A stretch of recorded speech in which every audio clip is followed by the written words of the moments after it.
Hello, gorgeous people. How's it going, man? All my people, everybody else who's watching right now, I have some news. The news that I have may probably be upsetting to people, but I'm going to say it anyways. I know that I made a kind of like a vow to not report to a certain channel, right? Of course, I'm going to make this sound extra dramatic a little bit, but I have to be honest, though. I have to be blatantly honest. Um, got a message today, and let me see if I can actually bring this up because I have my allegiances to various people, like my friends, people that are in my space. Of course, I have my close friends, people in my personal life, and then there's also Andrew Wilson, who I have an extreme allegiance to when it comes to buddies, friends, companions. If anything happens to him or his family, I will go to war for these people. Like I will go to war. I will literally go to war. I don't give a damn who it is, rain, sleet, snow, any of this stuff. So I'm going to bring to the stage something right now. Of course, I always like having receipts. Receipts are extremely good. Oh, where was this at? Forgot to put on my sounds, actually. Not just my sounds, but uh meant to go ahead and put some music on. Anyways, let's get to it. I had to create some dramatic flair, actually, too. So this is what I'm going to present to you. I got this news today. Well, news via my DMs. I'm going to show it to you right now. This whole news about us going against Sarah's channel, all this. Lo and behold, she reached out to me today. I know that I had said I wouldn't communicate, maybe. I didn't even say that. I said I wouldn't go on her channel again. And let me go ahead and try to bring this up again. For some reason, it's showing that there's always an issue with me trying to bring up image files. Let me go ahead and present this. All right, it doesn't want to present it, but so I'm going to read this on the screen today. Let me go ahead and read this. So Sarah sends me a message today, and the message goes like this. Hi, Marte.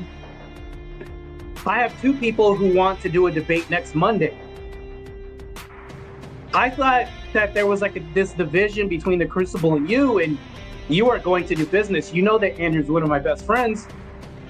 But let me read the rest. It says, this would be for Monday night.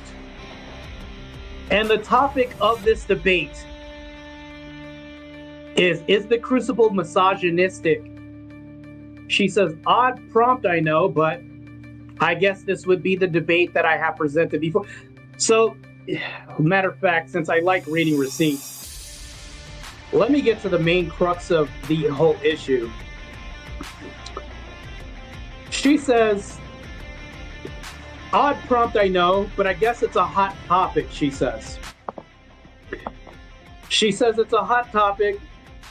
Of course it's hot, because there's so much beef between a lot of people from the Crucible and a lot of people from the Panelverse that has been created.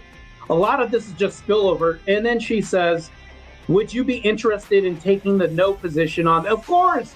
What do you think I'm going to take? If I was to come back on your channel, do you think I would take a yes position that they're misogynistic? Why would I be in alignment with these people if they are misogynistic, which they aren't? Ridiculous, I know. I know it sounds really fallacious and stupid on its face. I'm going to try to bring this up one more time just because I think it's really important and imperative that we present evidence, right? This is Sarah the Raging Tomato at, what is it, 8:45 this morning. So getting these messages is just kind of weird because I didn't talk to Sarah after my last debate. After all this happened, I basically kind of did the whole cutoff thing. That's what happened. Not only was I not ever going to be on her channel again, but this actually made me think about something. There's an ideological war that's going on right now. A really big ideological war. And there's been words between me and Dusty in the chat. And also in his chat. So I noticed that he posted the Cuck Hut stream regarding the Crucible Crew edition. This is the crew, meaning it's the crew, which is referred to people like me, people that are loyalists to the Crucible. So I say 4 in the morning complaining about why we aren't on your stream is copium plus. Tweeting to get attention. Desperation here is crazy, Dusty.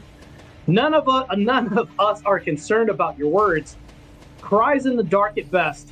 You'll continue to cope from here, I tell him. Then he proceeds to post a YouTube video. And then underneath this, I say, I called it. I already knew he was going to do this. So it's like I've been doing debates for approximately over a year. I already knew his hand before he was going to deal this. Really stupid, ridiculous position to even have.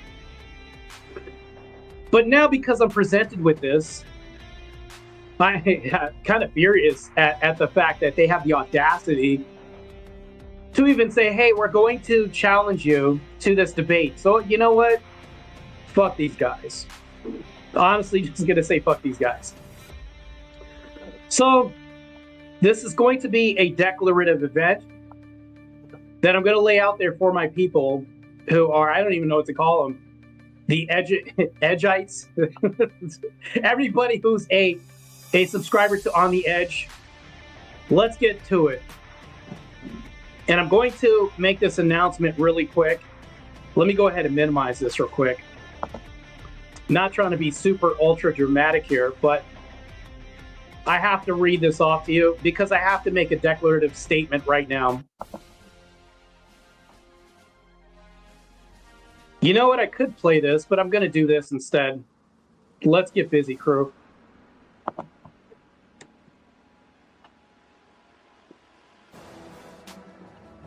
Today I stand before you to announce a decision that may surprise some of you.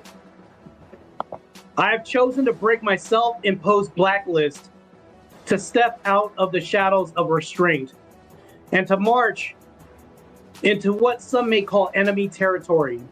A public debate where I will confront head-on guys like Dusty, Ryan, whoever else, and Sarah, the detractors who seek to tear me down and tear down those who I hold dear, which are people like Andrew, Rachel, Rob Noor, Jake Rattlesnake. This is not a decision I make lightly, but one forged in conviction, loyalty, and an unyielding commitment to justice. You may wonder why I chose to engage with those who have shown themselves untrustworthy of good faith, dialogue at all, any of this.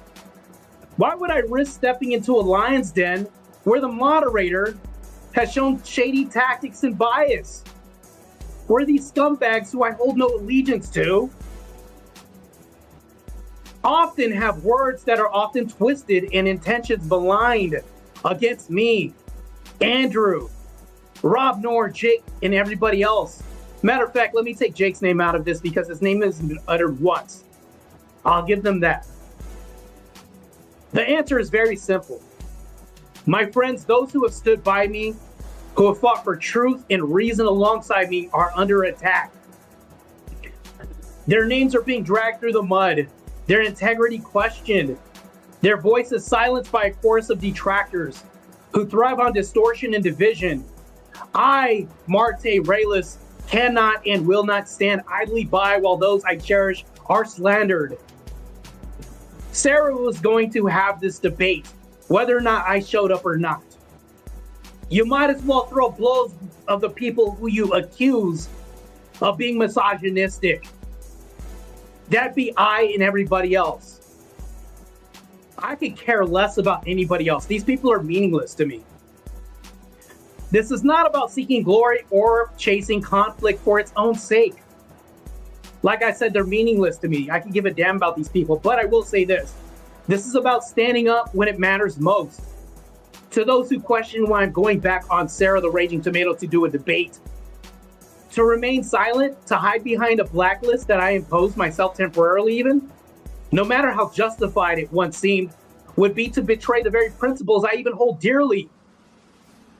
Loyalty, courage, and the relentless pursuit of truth that I hold dear. Sometimes the battlefield chooses us, and today I choose to meet it head on. I know the risks. I know the very big risks. There are people who say, I will not go on that channel again. Marte, why the hell are you showing back up? You said that you wouldn't do this. I know the arena I'm entering is fraught with hostility, where bad faith lurks behind every damn corner. This is Saras' channel, the moderator who didn't stab Rob Noor in the back. But I also know that truth doesn't survive in silence.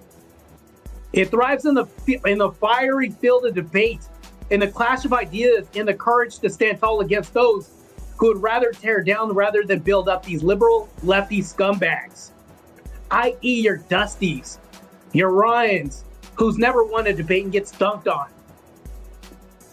And justifiably so. And that's the thing though. All of this, I know that truth doesn't survive in silence. I'm very loud and outspoken.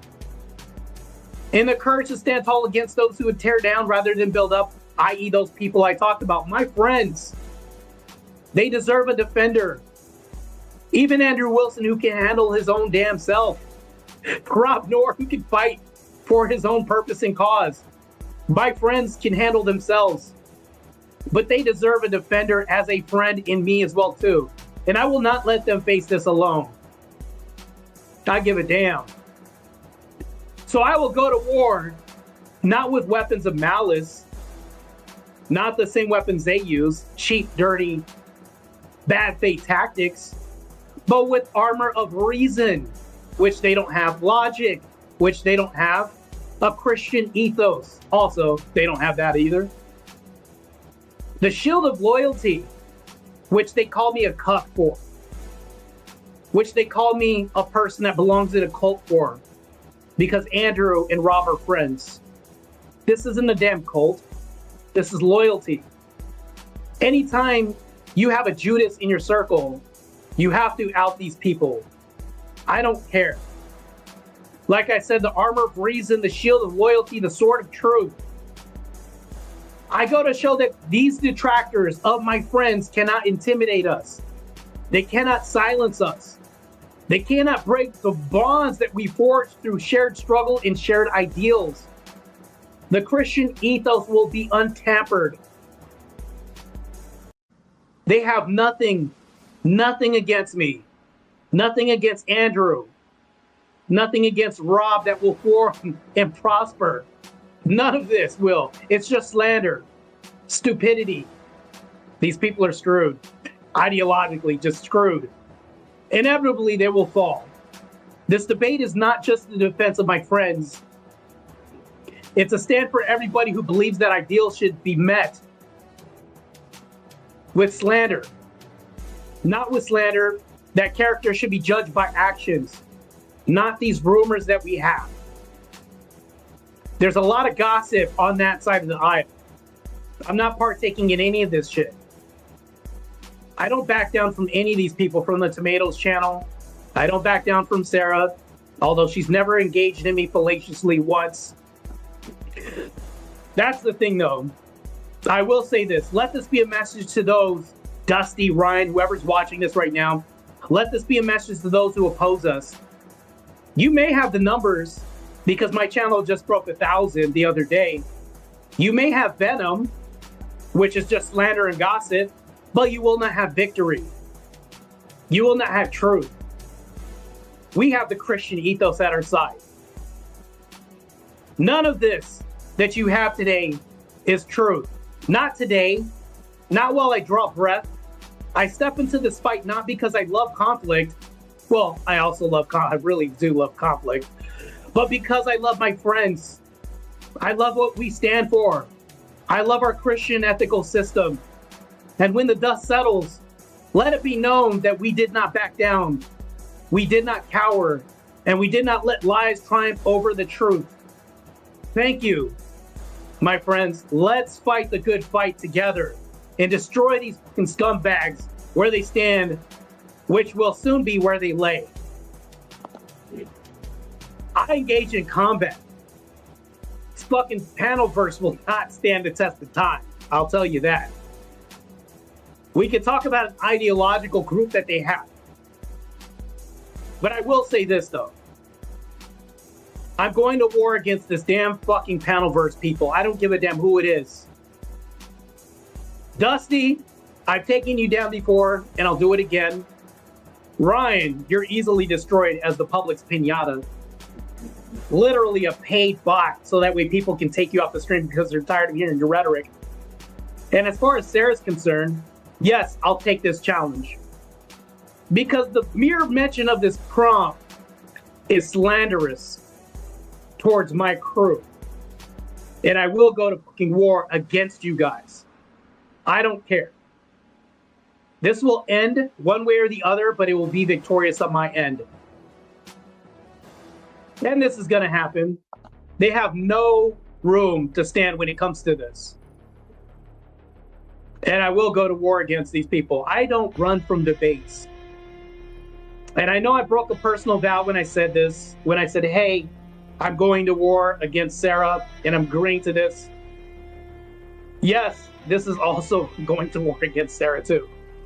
Because in the end, a person who backstabbed my friend Rob will witness the destruction at hand.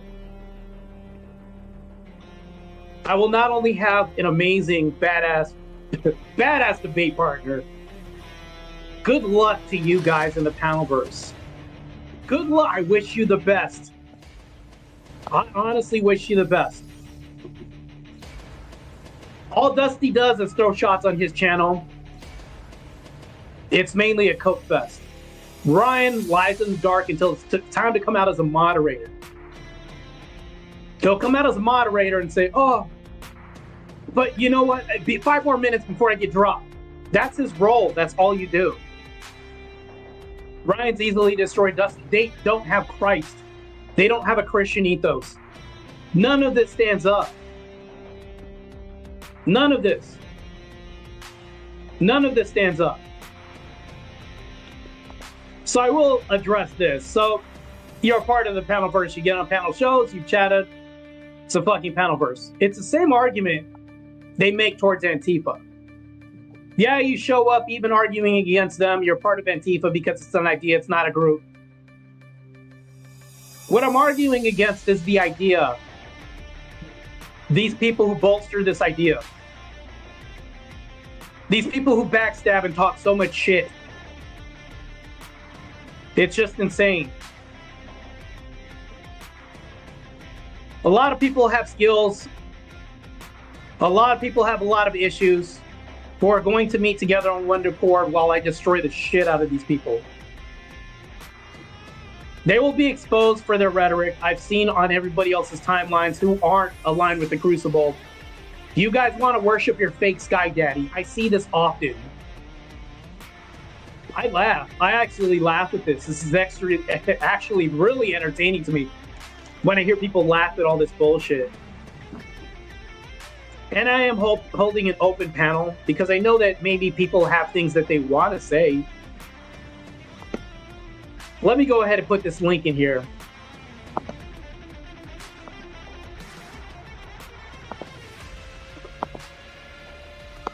All right.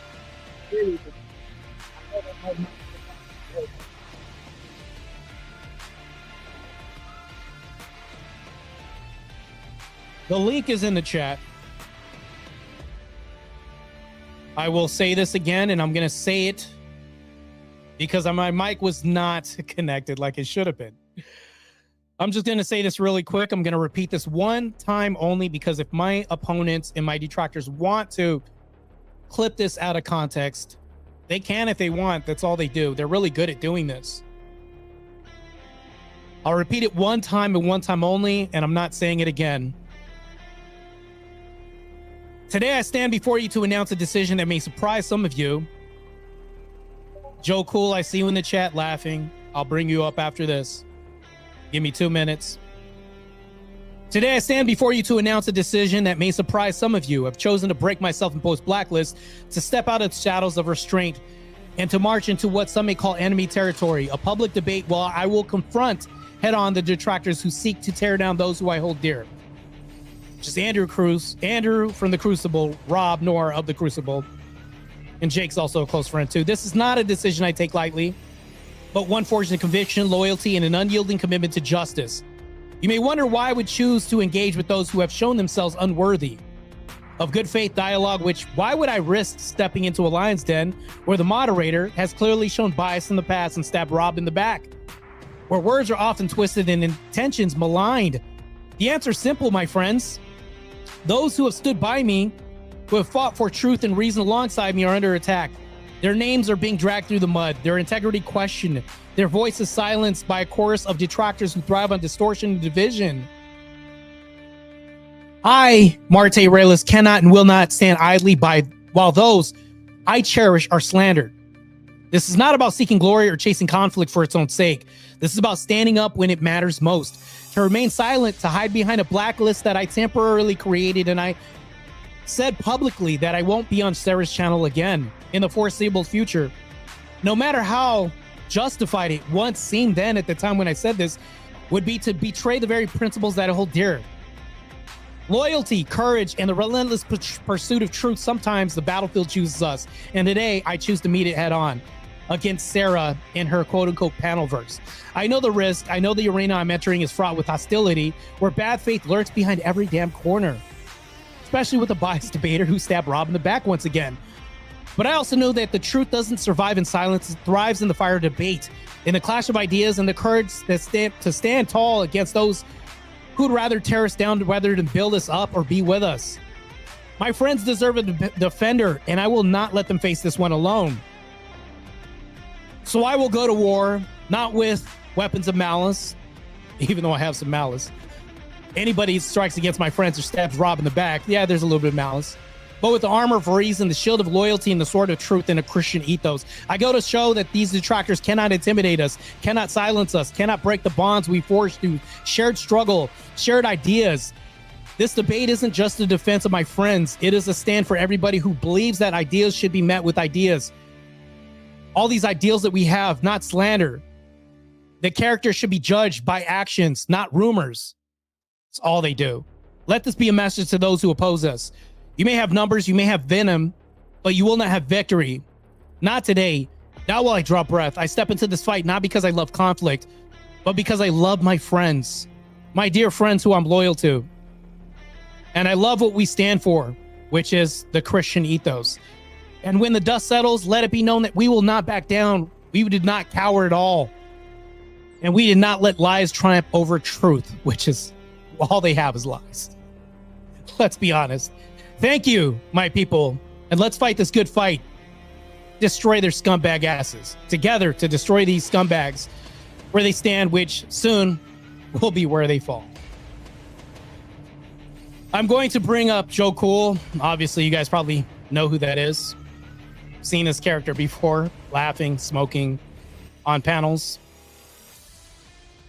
Joe Cool, I bring you up in good faith. I don't know whose side you're on, but I mostly see you on Sarah's panels. Let's bring you up, man.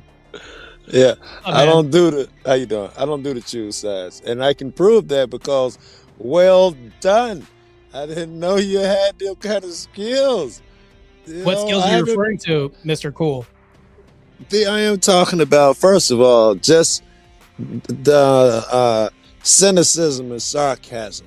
The fucking music and the background, the way you went, I will save my friends. This is not about truth. I mean, this is about truth. Not saying, you killed it. You killed it. I have a flair for the dramatic. I think it takes a bit of charisma, right? Yes. It's good to be charismatic, but here's the thing, though. It isn't just that. Joe Cole, this is beyond just a theatrical event because there's going to be a debate Monday after next Monday. I don't even know I don't give a fuck, actually, Joe Cole, who they are. This could be like the best. This could be a destiny on their side. They'll have to take these L's and form a W out of it somehow.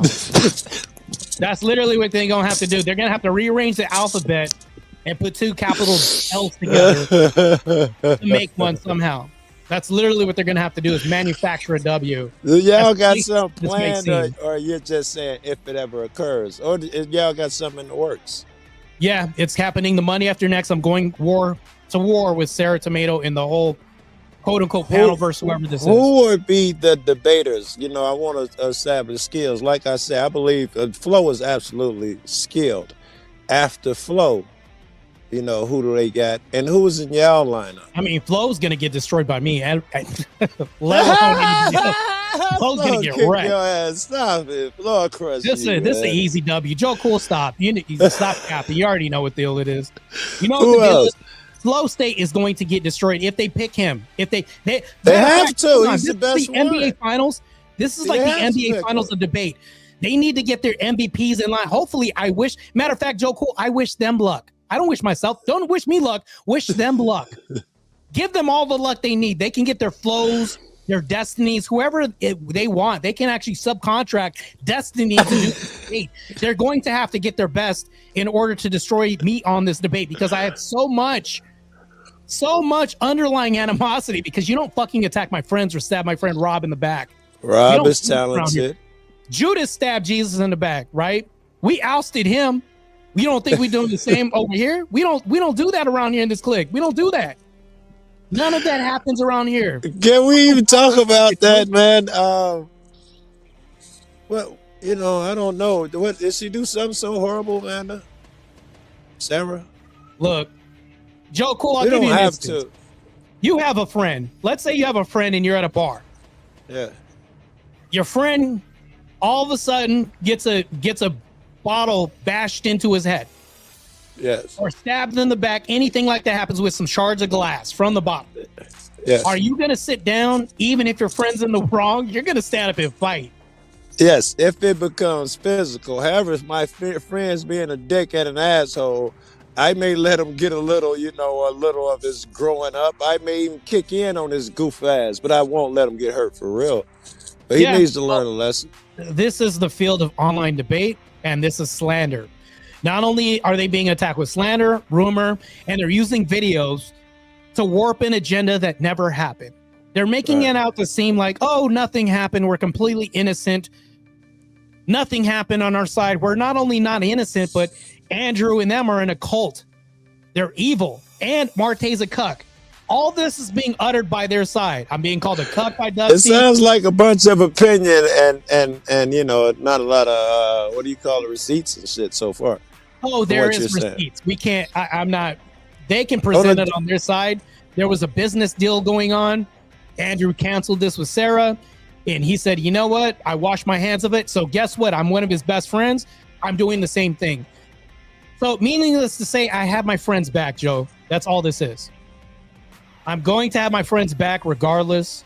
Rain, sleet, snow. This is just how it is. And let's say that the bar example that you were in, Joe, your friend was wrong. You're gonna go ahead and be a little rough on him and criticize whatever. But in the moment, you're not gonna be against him. You're not going to be his enemy. I'm gonna ride with him. I'm in a gang. I grew up in a gang. Bar, Joe, if you drive from the bar, then you can talk to your friend and be like, "What were you doing back there? You were dumbass." But not in the moment. Right now, this is the moment. This is like a long moment. But it was just it was the gayest in the world, if I'm not wrong. He was doing a live, and a couple motherfuckers came up and trolled him a bit. That's not the end of the world. Plus, one of them Andrew's not even talented. What was the big deal? Or maybe it was something I'm not aware of.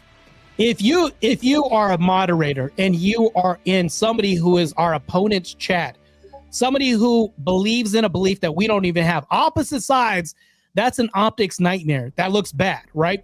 Not only does this not look bad, but the next time I have a debate, if they happen to win, do you think I'm going to think it's rigged?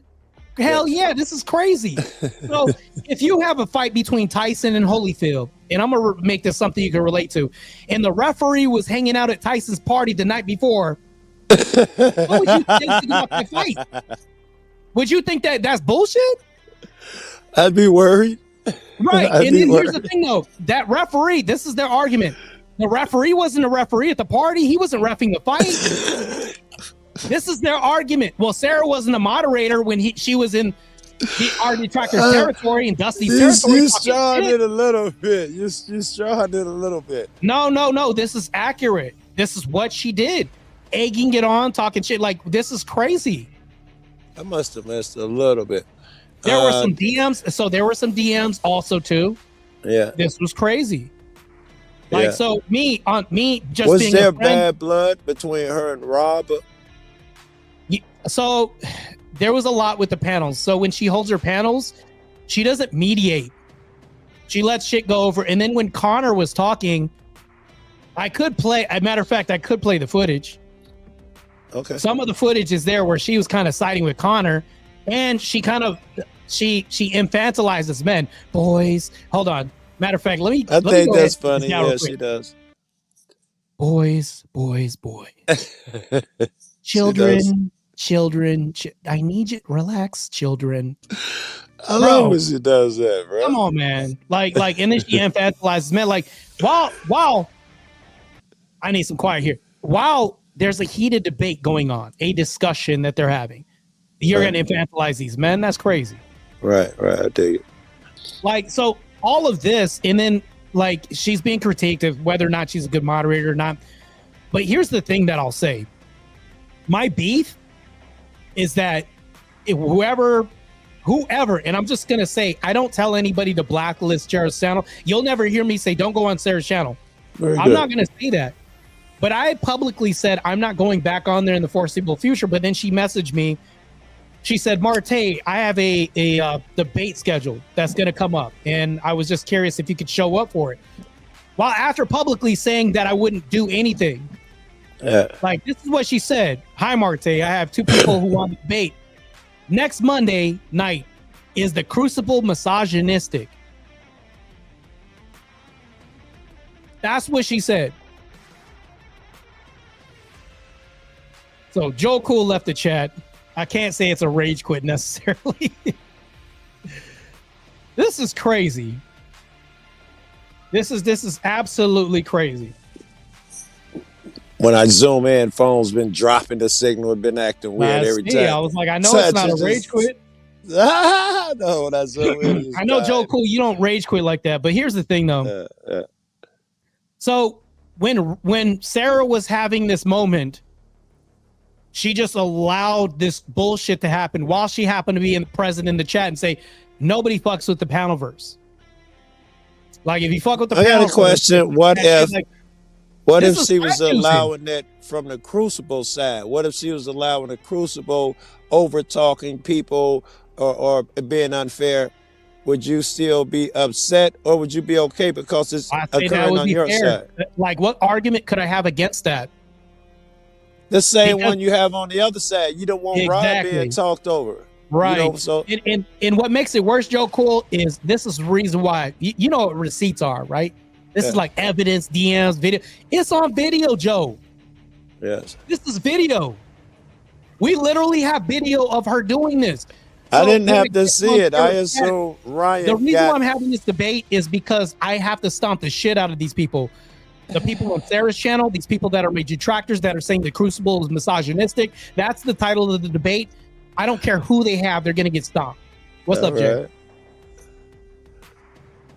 You're muted, Pimp. We got AJ with the mute. AJ, what's up, guys? What's up, man? What's going on, guys? Yeah, I think all Marte and anyone in the Crucible asked for from Sarah is balance, right? It's just being neutral and moderating. That's her job. Now, her panels are just a hot mess because Sarah, she was the only successful channel out of all those goofballs over there. I mean, let's pretty much. She was at like 21,000 subs. She was doing well, and then all the rest of her people have been making videos for longer, and we're only at like 1,000 subs. So her job was to just maintain some order. Yes, she wanted to hang out with her friends, fine. Show some bias if it's like when someone else from another platform comes over and you guys are having some type of discussion. She didn't realize she's supposed to change her hats and actually say, look, I'm going to moderate this discussion, especially if it was someone from the Crucible, right? Then it Are you changes. shitting me? Are you talking? Wait, maybe I'm not hearing it. Are you talking about just a panel discussion, not a debate? Are you saying if she's having a panel and somebody from the Crucible is catching shit, she's supposed to change her hat and protect the guy or something? No. When it's just her and her friends on the panel, Yeah. right? Then there's a certain way that they talk to each other. But when Yeah. Rob came in and they decided to have an actual discussion, not just friends shooting the shit. You know what I'm saying? And then Rob wanted to actually make points, and then they were going to make points back and forth. It kind of became a debate. So I say like a discussion, right? Meaning Well, that's just how it goes. You get Yeah. talked over a bit on panels, you get put down. It's rough going. What's the big deal? But here's the thing, though. This is why. Okay, there are certain channels that do panels that never grow because all they do is have dysfunction, right? They don't have any meaningful conversations. One of the reasons why certain channels actually grow is because people can see some positive conversations come from such a thing. Rob is a very good debater. He's actually ran for public office. He's a person that you can get some really good content out of if you actually take advantage of having him on there and then having good, meaningful discussion for the audience, right?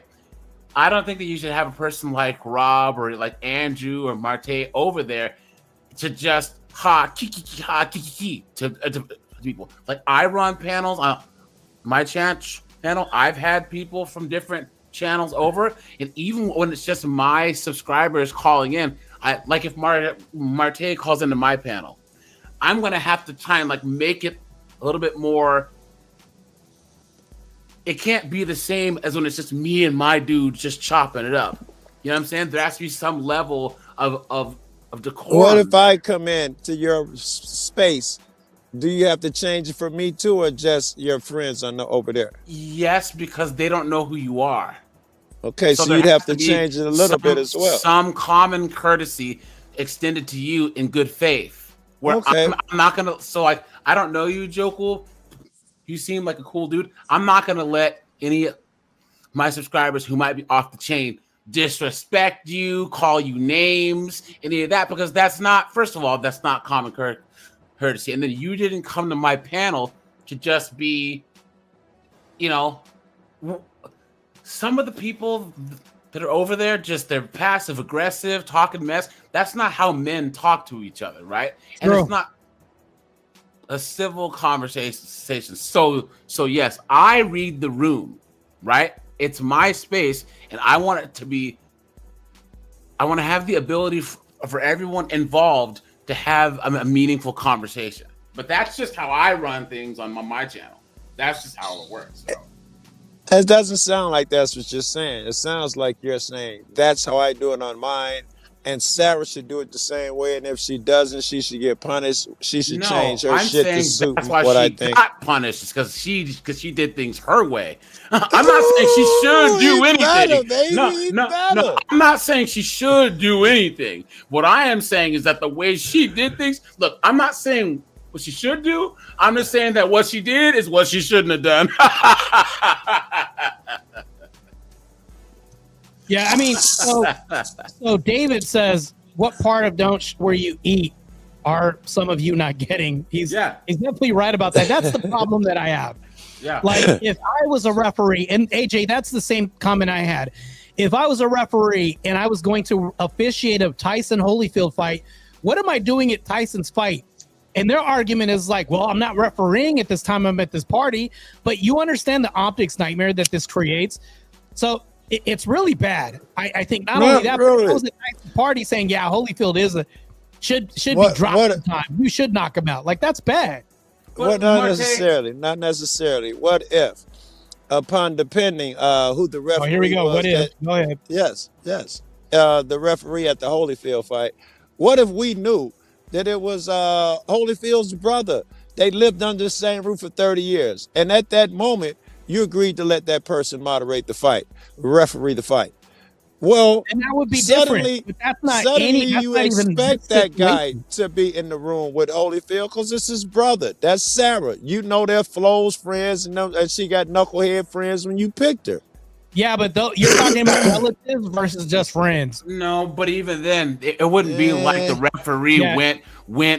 sent some people over to like to That toilet too. paper Tyson's brother's house. You know You what know, I'm saying? I- That's yeah. basically what she did. I don't assume Sarah sent anyone. That sounds more like shit Flo or somebody would do. Sarah, that doesn't sound like Sarah would do that. But I think the issue was that she was kind of laughing about it and signing off on it. And It's that's funny. How is that shit not funny? You cannot laugh. Here's Are the you thing, crazy? but when you have a business or some type of relationship with a person, that doesn't find it funny, especially that person who's kind of your golden goose, your cash cow. You make you know it what I'm hurt. saying? Yeah. If shit happens, you win on that one. I can't argue that one. I've just never the seen consequences may come depending on who you're dealing with. I agree. Yeah, it would be nice though, like for instance, if Flo does something shitty and he's a friend and somebody is shitting on him now, like you guys are shitting on him a bit. If it's funny, I feel like I'm gonna laugh and shit. I go back over there, and if Flo says some gay shit like you were over there with my enemies laughing at me, I would think he was gay as fuck. Which you guys should be careful with getting a little of that gay as fuck on you, man. With But I guess here's the thing: I don't really have any enemies. Marte would here. Look. With me, I don't have enemies. You know, I just don't. Like that's just the way. I don't think Marte, if I can interrupt, I don't think he really had enemies. The way he did that script a second ago, it was gentlemanly and it was great and well done. All right. Yeah. And I'm not trying to anyone talk mess about anyone. I just hate to see people squander opportunities. So if you guys are watching right now, 15.9K now. It's plummeting faster than a bullet right now, falling in free fall. Still? 15. Now we have 15. What? So we're lost 20. about 5 we to 6. Get to 20. Yeah, 5 to 6. And then now we're at 19, 17, 16.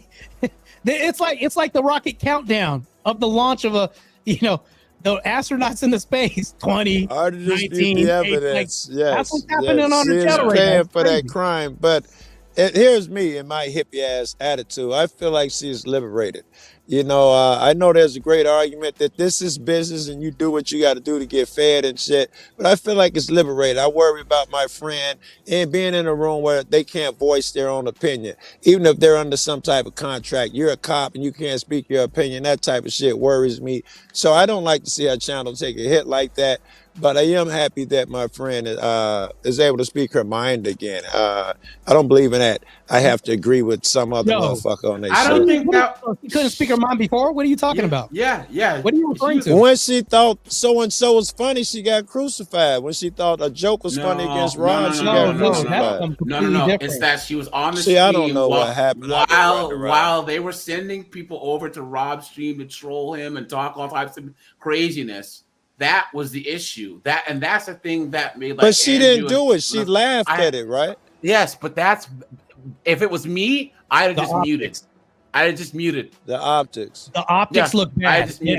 She's literally saying, you just don't fuck Joe. So I heard right now because my recall is pretty good. I'll tell you this right now. You literally just said, "Well, I didn't see what happened." Right now, no one voice any of your opinions about what happened right now because if you didn't, they are shit. I will tell you, they're just clips here and there. I've been on the road for a week, so just clips. Right. I get it, Joe. But here's the thing, though. If we are going to discuss something, here's the thing. Andrew gets criticized all the time. I get criticized sometimes. I'm pretty sure AJ gets some criticism sometimes. If they're just watching clips of AJ or me or Andrew and they don't watch the whole podcast or stream, and you don't have the context. your image of this situation is going to be warped, and you're not going to be authentically speaking about the situation. But I'm just so I much guess- more talented than you guys. I pick up on clues and cues that you average men don't see. So, you know, I can see in a clip what it might take you 6 hours Joe, of that's video a crazy take, though. That's what a you crazy just said is the take. crazy. Joe, the hubris, Hey. the hubris of the Grim Reaper sitting in a Honda Civic probably right now is crazy, bro. Hey, man. Hey, you know what? You got to be confident. You know what I just said, Joe? You guys remember Barry Horowitz used to pat himself on the back? You know, that's Joe Cool pat himself. Here's the thing, guys. Here's the thing. Joe, Andrew Wilson seems like a fairly rational guy, right? He does. So what would make him get to the point to where he severs this relationship? That's a great question. I don't know. I bet he said it publicly. I don't know Andrew Wilson, but I know guys like Martell and very, very rational guys who don't cut people off very easily, right? So from what I know of Andrew Wilson, because I watch him a lot, it would take him quite a bit to be like, you know what? I see how it is. Never mind. That's what I'm saying. So that's why I think it was something behind the scenes. Him and Sarah built up. I think it was more than certainly more than I saw, maybe more than being said. Well, hold on though. You said that I can read between the lines. I know what's going on. Then you say in the next sentence, I know it's something I saw. I don't understand, but it must have been something in the same sentence. You just contradicted yourself, Joe. I just didn't want to use my extreme skills and talents this is why I'm halfway decent at debates. Is because when somebody says something and they're double talking, which you've done twice already. I'm recording this in my brain. I'm just having fun here, bro. I'm just having fun. It null and voids things that you say in the future because there's a pattern that's happening with you, Joe. There is a pattern. It's a pattern. I'm just being call it like I see it, Joe. You should. It's a pattern of a motherfucker having fun. And you call it fun. I just call it inconsistency, but go ahead. I did, and you should take it as inconsistency and weakness because I want you to underestimate me at that time when you do think that, yeah, this cat is not on the ball. After he'd been smoking blunts for 3 hours straight, I think he's not on the ball. Yeah, we'll see. Joe, if the Grim Reaper had a position open and he needed to take vacation like Brad Pitt, I think you could physically fill his role. You look. I love that movie, bro. I love that. You look like you're driving through Detroit on the south side right now. I just asked you to move. Like, what was it? 10 minutes ago, a white lady said, "Oh, could you please move?" Kind of like, I mean, stereotypical Joe right now, just making the black community look really horrible right now. I'm just letting you know right now. This is crazy. Probably smell like smell the black and mild through my screen right now. This is crazy. This is great. This is an example of why you should listen to me and not listen to what I say, right? Is take the long approach and learn shit. You should go with your first man. If you're you should never do that because it sucks. Actually, I am on a farm in Ohio with tractors and cows and all that. Less black than you could ever be with. That's corn. Joe. That's a cornfield right there, bro. Joe, these white people are gonna run you off their property because they're gonna see one of these coons. You better get out of there, we got one. Okay, they probably thought that you taking over for one of their people doing work on their crops and work. Right. Are you one of the field hands? You stepping in? Go in the back with your friends. They're all in the back. You taking over for the work they got. You part of the help? That's what you are, bro. You part of the help. You better get off the white folks' property. I'm telling you right now. They're gonna run you reports. I already know what's going on. I've seen this movie too many times, Joe. I'm gonna let you right now. But they. Oh man. I can tell you though, I'm trying to help them. Make me laugh because I was talking to Marte earlier, and I went from California where, there was nothing but blacks and Hispanics and Vietnamese, and my family were like the only blacks for miles. There was one white family and then us, and there was Hispanics and Vietnamese, and then we moved back to Washington State. And I was one of like 33 black kids in my entire high school. It was nuts, right? So if there's one group of people I know, it's white people. You know what I'm saying? And it's so funny because I always say if there's one thing white people are, it's predictable. You know what I'm saying? I think that's the one thing that a lot of black people who aren't around a lot of white people don't get. Maybe they're like in the hood or whatever. My neighbors, I can tell you exactly when they get up and leave to work. I can tell you when they mow the lawn. I can tell you everything. Living around a bunch of white people is boring. And when you buy your house and you have your property, that's kind of what you want. You know what I'm saying? I like it. I hear what you're I'm going. straight you up, want dude. boring. Because I want boring. drama, I don't want Yeah. drama, man. Straight up, man. black community, black culture, and black community and drama brings neighborhood prices down, Yeah, housing prices down. All that shit goes down. The culture ruins everything. It's just bad. Crazy because it's us who suffers the most. It's black homeowners who suffer the most when. Okay, so my mom lives in Alabama, right? She lives in a pretty great neighborhood, but the family next to her is like the only other black family in that area. The dad, he's a captain in the army. The mom's a nurse. They're great people, but their kids are the problem. The 17-year-old got pregnant by Nug already. The son, his crazy ex-girlfriend tried to run him over in the cul-de-sac. The second oldest daughter, her boyfriend was trying to bang on the door and kick the door in. The parents, how do you have 3 kids that were raised by professional black middle-class parents who fell into that hood life? It's the culture. Wait. It's really here I go with the big head shit again. It's really people who fell for a weird fucking belief. Yeah. You know, the same way you're talking about. This black person did this, spinning around in the cul-de-sac, tried to run somebody over. Or you might hear a story, some Mexican stabbed some lady on the bus. When it's a white motherfucker, do you somehow say, and do people in general say, look at that white person who stabbed them? And is that some type of indication that all white people are evil? Yes, because a white dude stabs someone on the bus? No. But listen, my point is that you won't catch, for the most part, a upper middle class white person associating with trailer trash Tammy and Confederate flag mullet wearing Cletus. You know what I'm saying? They separate. This is your point. It holds true for black people, generally speaking. You don't see upper middle class black people hanging with Cletus either. Yes, you generally do. speaking. Not Cletus, but with, you see a guy who's a general, who's a black captain in the army, and Nug, the drug dealer, getting their hair cut at the same barbershop. That's a good thing. No, it's not. It's not a good thing. Yep. I agree. It's not all a good thing. other races, middle class, upper class, separate themselves from the lowest of the look. We have one cultural identity that's defined by the lowest common denominator. You don't ever see people saying, let's talk about a general or a captain or a doctor or a lawyer or an engineer. We define ourselves by that lowest common denominator, who's a small group of our culture. It's not the majority of us. The majority of us are working, we're going to work, we're paying taxes.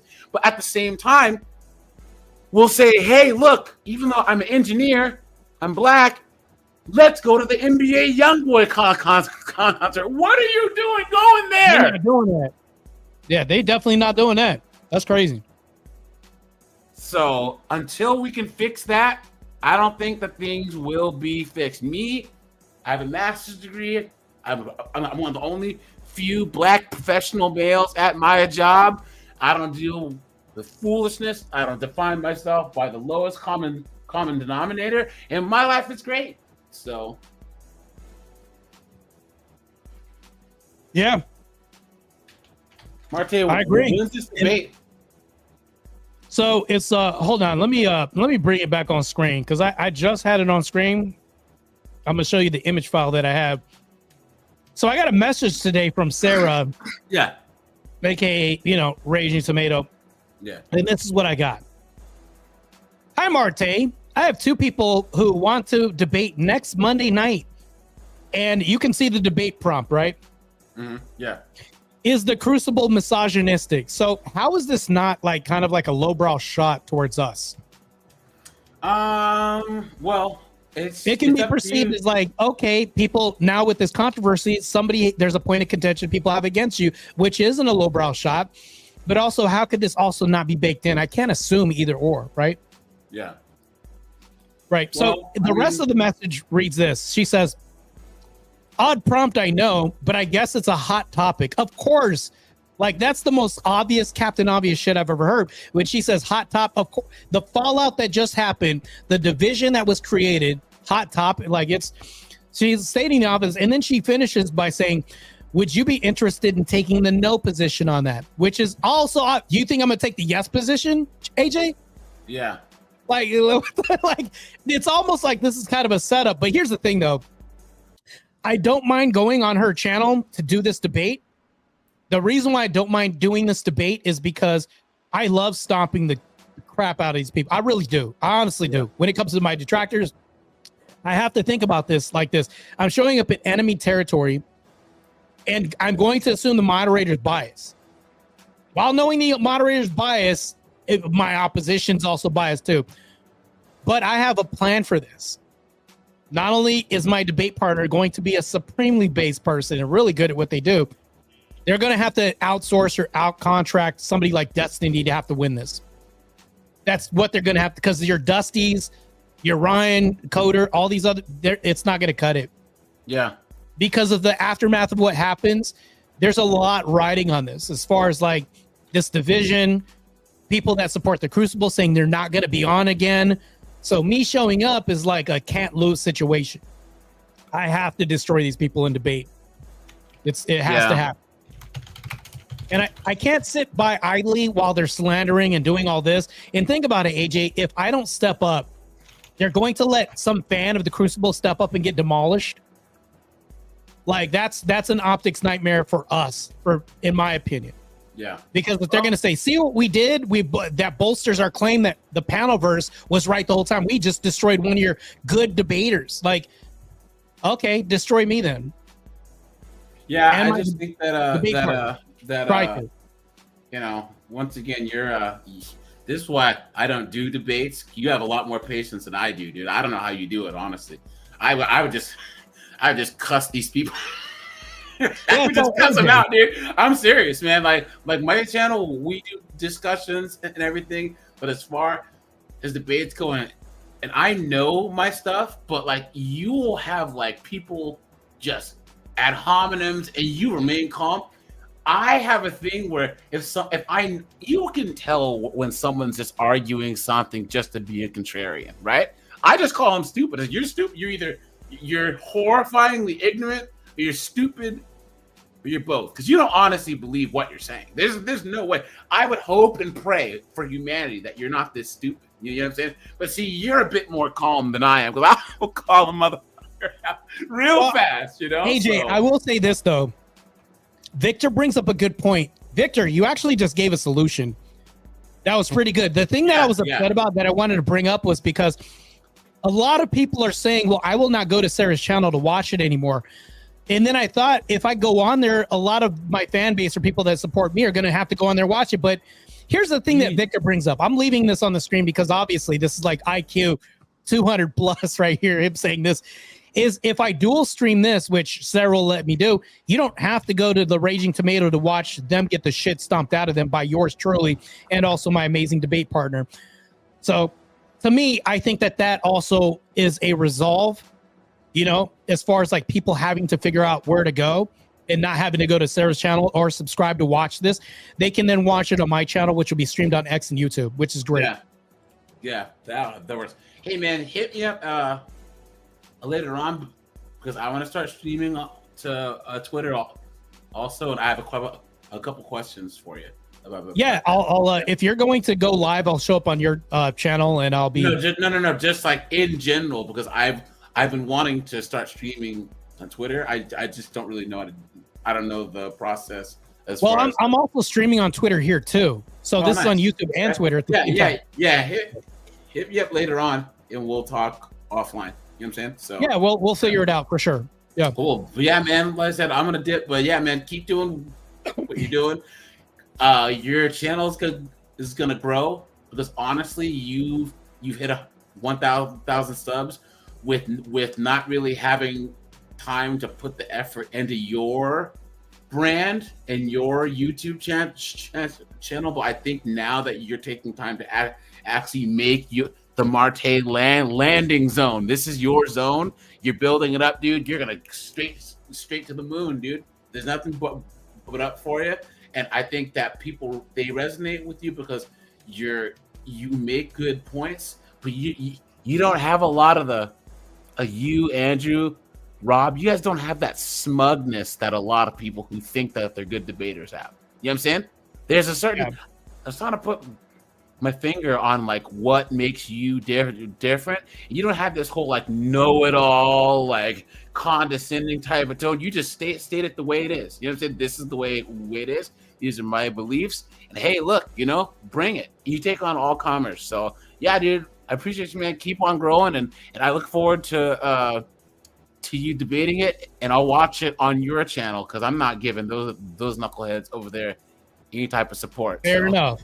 Yeah, that's fair. All right, my good friend, take it easy. All right, AJ. Appreciate it. So that was AJ's rants. Relentless, who is my fearless mod here, taking all comers in the chat, says technically, since you're in the debate, it would fall under fair use for you to stream it, which 99% sure, because I've done this before, a ton of times on her channel as well too. I don't mind streaming it on my channel. So if you don't want to watch it on the Raging Tomato, I know that there are people who are going to abolish her channel, meaning like they're going to rail against having to watch this, right? Boycotting is necessary in 2025. If you don't like something, watching a channel is considered a vote because they can watch the live viewers. To me, these numbers mean something to a lot of people. Also, we have analytics and all this. So there's metadata and all this. They can actually have a metric as far as like, okay, this is how many people find my content relevant. So in the grand scheme of things, this is also why I have to approach the enemy and their battlefield. I know there are probably a lot of people who are telling me them, at the same time, why would you show up on her channel? And I get this a lot. I think, so I think that when we defend our friends, I think that we should defend them, rain, sleet, or snow. And if they're wrong, we should tell our friends that they're wrong, right? And in this case, I don't feel, because I've looked through the whole situation, I don't feel like Rob is wrong at all. I didn't see that. I don't bullshit. I don't make up felonious claims, anything that's like just for slander. I know Flow State likes to create drama. He's a drama, his whole channel is like based on drama. I don't want a channel that's based on drama. So when I'm talking about black women and black culture, it's because I want to see a change in that. So when Flo or anybody else accuses me of drama farming, I don't do drama farming because I want to find a solution for these problems, right? In Flo's channel or any of their channels that you see that are like his channels or adjacent to that, they're not solution orientated. They're not. So I think that when you defend your friends in the line of battle, this could be in discourse, this could be blood sport, real life, at a bar fight or anything else, you don't turn your back on your friends. You don't stab people in the back, even people you do business arrangements with. You don't create scandal and controversy because we're not there for that. That was one of Rob's biggest complaints, is that he doesn't want the Jerry Springer shit. I come from the hood, right? But some of that has to be left in its place. Where the hood is, there's like a culture. I think we should separate and create a distinction between professional debates, because already we get criticized enough already that these debates that we hold online are unprofessional. So people don't take them serious. I'm going to, and I'll announce this right now on my channel, I'm going to start moving towards more, I would say, debates as far as like professional. Meaning like these orthodox debates, right? Debates like this, more serious debates, IRL debates. I was recently on Jubilee doing a debate against the tech billionaire Brian Johnson. But in regards to issues like going on Sarah's channel, I'll go for you guys. I'll take the hit for you guys so you guys can watch it on my channel. I think there's something to be said for defending friends. Like I said, I think it's extremely important I don't stand far away when it comes for battle, right? I'll say one story real quick, and then I'll kind of like wrap it up a little bit. Here's the thing I'll tell you. One thing I'll tell you is I was in a bar. I got out and I was using the restroom. So let me go ahead and get to this chat. Holy hell, she's down to 15K. Yes. Down to 15K. Yep. That's true, Jay. What a price to pay. What a hit to take. Definitely a hit to take. What's up, Cool Vic? Cool Vic rating. So I don't know if any of you guys are here before, but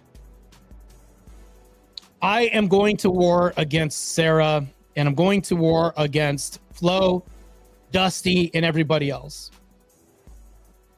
I think it's extremely, extremely important for me to go to war against these people. I think that when we back down from confrontation, we end up becoming these wussies that we don't want in our manosphere place as far as like our male spaces. I think it's extremely important. Extremely important. Here's the issue. My dear friends that are gathered here today. Ladies and gentlemen, today I stand here to defend my friends. This would be Andrew Wilson and Rob Norm, who have been unfairly judged or misunderstood. Fortunately for us, we have receipts. We've seen the backstabbing. All of this is on recorded video. These are people I know well. These are good people, individuals who are loyal, kind, and true. They're not perfect. Rob isn't perfect. Andrew isn't perfect. But who among us is? They stood by me through thick and thin. I've had accusations of my past, things that have happened.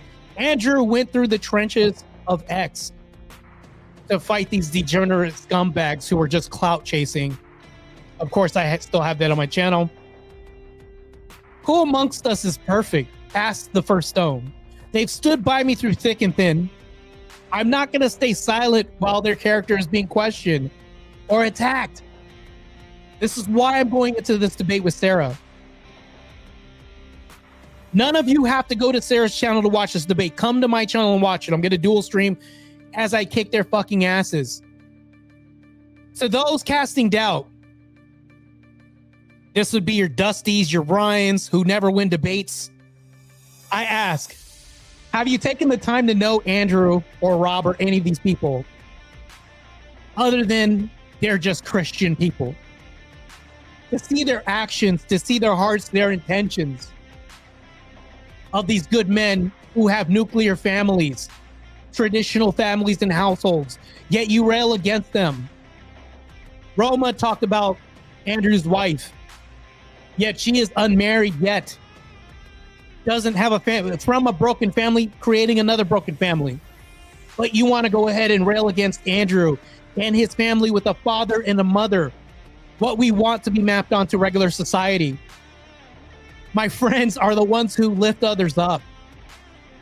They don't tear others down. They will tear down their rhetoric, their ideological claims, these ideas that they espouse for society, which are totally degenerate, which we've seen Andrew tear down last night, of pornography, everything else. You know, women sticking things up their butt. There's no justification for any of this. These people show up when it matters, like Andrew showed up for me. And he'll show up for anybody else as a good friend, which I do for him. And those who face their own struggles with courage, which I don't run from a debate and I don't run from fights. If they've made mistakes, like Andrew or Rob, they own up to them and they grow from them. That's more than I can say for many other people who are my detractors. Judging them without any understanding of their story is unfair. Like Joe Cool, he just showed up, who said, I've only seen clips. I don't know what happened, but here's my take. This is common. This is a dime a dozen. Like Andrew said, I can pick a moderator like Sarah off of a tree. I mean, I struggle to question how he could be totally wrong about this. We all deserve the chance to be seen for who we are, not for these rumors that the Panelverse spreads or snap judgments that they espouse. I stand by my friends, i.e. Andrew, Rob, Jake Rattlesnake, Rachel Wilson. These people have earned my trust, and I believe in their goodness. Let's focus on building each other up, keeping each other strong, and not tearing each other down. Not to sound overtly liberal, but it's true. Before anybody questions why I'm going back on Sarah's channel, it's because I love fucking war. I love going to war against these dumbasses and destroying them in debates, which I will continuously do. I had a conversation with Andrew today, and Andrew says, I don't have a blacklisting rule. And then he ends, he says, these people are meaningless to me. I agree with all of this. So that's how you know he also doesn't have a cult, as they say. I'm defending the honor and character of my friends. You know, friendships built on a bond of trust, loyalty, and the shared moments that we have. The quality of Andrew, Rob, and Jake Rattlesnake, they embody with unwavering integrity. I dare anybody else to say otherwise. You know, they're not perfect, as I said. They're kind, they're loyal, and they're there when it matters most. You know, it's a question their worth is to overlook the countless times that they've lifted people up. Andrew has stood by his principles, and he's faced all these challenges with courage. Things that you would want your son to do, your dad to do, your father to do. I know their hearts. I know some of their struggles. And most of all, I know their goodness. I'm not going to stand idly by while they're misrepresented. So I will be entering this debate on Sarah's channel. Once again, let's not judge these people by these rumors or fleeting moments that have happened, but by their actions, which we have on video with Rob being backstabbed in the chat on YouTube. In the opposition's chat, mind you, she could have left. She could have remained silent, but she chose to stay. Andrew, Rob, and Jake deserve respect. Not because I demand this, but because they've earned this. I appreciate all of you for listening to me. I know that there's a lot of contention when I'm going into this debate. A lot of this is crazy. I don't really care. Because I will fight my opposition tooth and nail. I will, regardless of what we think is going to happen. We all know the inevitable is going to happen. We have to defend our friends in their time of need. What say you all? Which side are you guys on? Because regardless if we say that we're centrist or not in this issue, we're all choosing sides. We are. In the time of adversity, we have friends that will tell me even that they won't even partake in Sarah's channel. They'll say this. I don't avoid battles. I don't avoid debates. It's something I don't do. Not at all. Dusty's railed attacks. I've ignored a lot of that BS. Ryan has said some stuff during debates. I ignore that. Doesn't offend me. I will constantly defend my friends regardless. Always, because I'm a loyalist before anything else. And there is a tier system. I'm a Christian ethicist first, and then I'm a supporter of the Crucible second. I think even Andrew would respect that, and he would acknowledge that. I believe that he even looks at that as like the example of like primary to like secondary, right? I think that the time is now. Sarah hit me up in my DMs, and it's gonna happen. Not this Monday, but next Monday. You guys can tune in. This is going to be a bloodbath. My friends are being accused of being misogynistic in the Crucible. So when they say the Crucible, we know what they mean. They mean Andrew. Is Andrew Wilson misogynistic? That's what the prompt is. So I will be defending my friend. I give two shits about these people. I'm here for the ideological pushback. I'm here to destroy the rhetoric that they have or any false claims that they have. Bring all the receipts. This is my friend. I can give a damn what they think, what they feel. I wish them the best. I wish them good luck. Matter of fact, don't wish me good luck. Wish them good luck. They're going to need it. Because now you're attacking the character of people that I love. I don't allow this and I don't stand for this. Yep. This is what we must do, no matter what. I think that everybody in my chat would agree with me. Well, most people, unless there's some detractors that showed up, which you're welcome to show up on the panel. You are. Even people that could tell me you should never be on Sarah's channel again. I'm dying to hear why. Especially when it comes to this debate prompt of, is the Crucible misogynistic? So I'm going to say this once more. In the face of adversity, when the storms of life rage and the world turns cold, which it is, we're approaching winter, let's be honest, there's no greater measure of character than the choice to stand by my friend Andrew Wilson and Rob. Today, I am rising to defend an unyielding truth. Andrew Wilson is not misogynistic. In the times of hardship, we have a moral duty to support our friends, do we not? Not to abandon them. That would be me being silent and choosing not to do this debate, because if I choose not to do this debate, somebody else is going to take my place. If they're more competent than I am, by all means, I'll let them take this. But I was approached, and if somebody else is approached, then let them take it. If they're more competent than me, I don't mind. We've got a lot of soldiers on our side as far as Crucible crew. So I have a moral duty to support my friend Andrew and Rob. Not to abandon them, not to judge them as the left constantly judges us, but to lift them up, fight for them, and defend them with my unwavering loyalty and compassion, because I also love these people too. This adversity from Saras' channel, aka the Powderverse, Panelverse, Dusty wish it was the Powderverse. This adversity doesn't discriminate. It doesn't. They would attack their own if they could or would. You know, it strikes just and unjust alike. They hit everybody, including their own kind. They'll eat themselves alive if they want to. When one of my friends faces trials, be it a personal loss, public scrutiny, as we're seeing throughout the past few days, or even an internal struggle, they can be their most vulnerable. Although I don't think that Andrew and Rob are really vulnerable when it comes to debates. They can handle their own shit, I swear. Really good.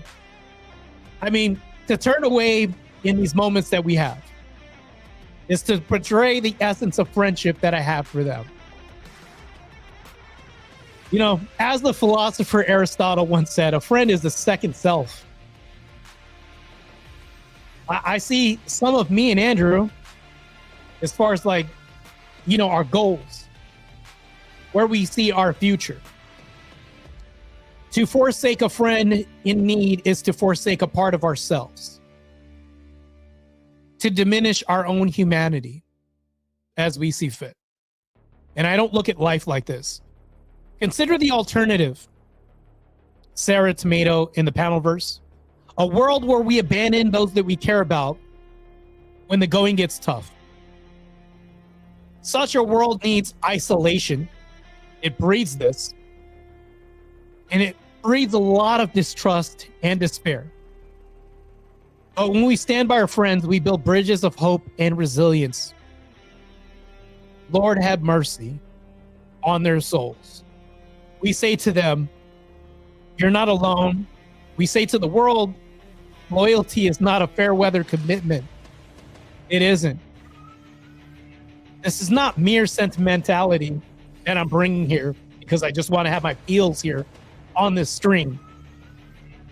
It's a principle rooted in strength of human connection and a bond with my friends, my fellow brethren. I'm not trying to go on some monologue because I'm trying to have some tearjerker moment here. I'm emboldening others because I am going to war against this dumbass panel verse. Our opponents may argue that adversity reveals flaws. They'll say this all the time like it's their mantra that we should distance ourselves from friends who falter to protect our own interests, which they do all the time. If they stab Rob Noor in the back, they'll stab each other in the back. But this view is very short-sighted. It really is. Adversity doesn't define a person. It doesn't. It tests us.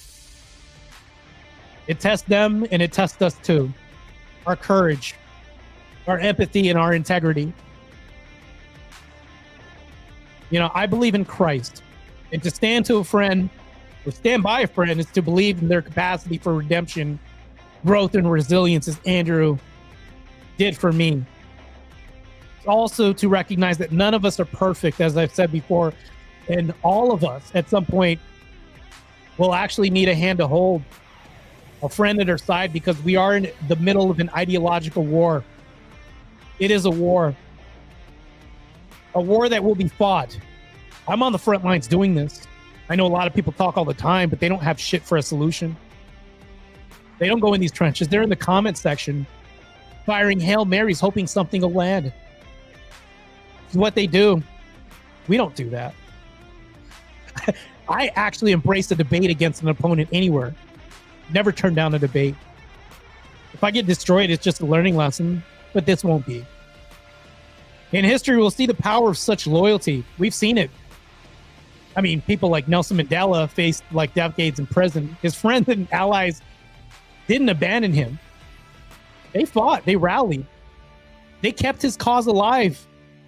With their steadfast support, they turned a prisoner into a symbol of hope, proving that standing by one of your friends in adversity can change the course of history. The apostles stood by Christ. They stood by Christ as they were martyred, asked to denounce that he was the Savior. They got slaughtered. In America, we have the same thing happening right now as Christianity is being attacked.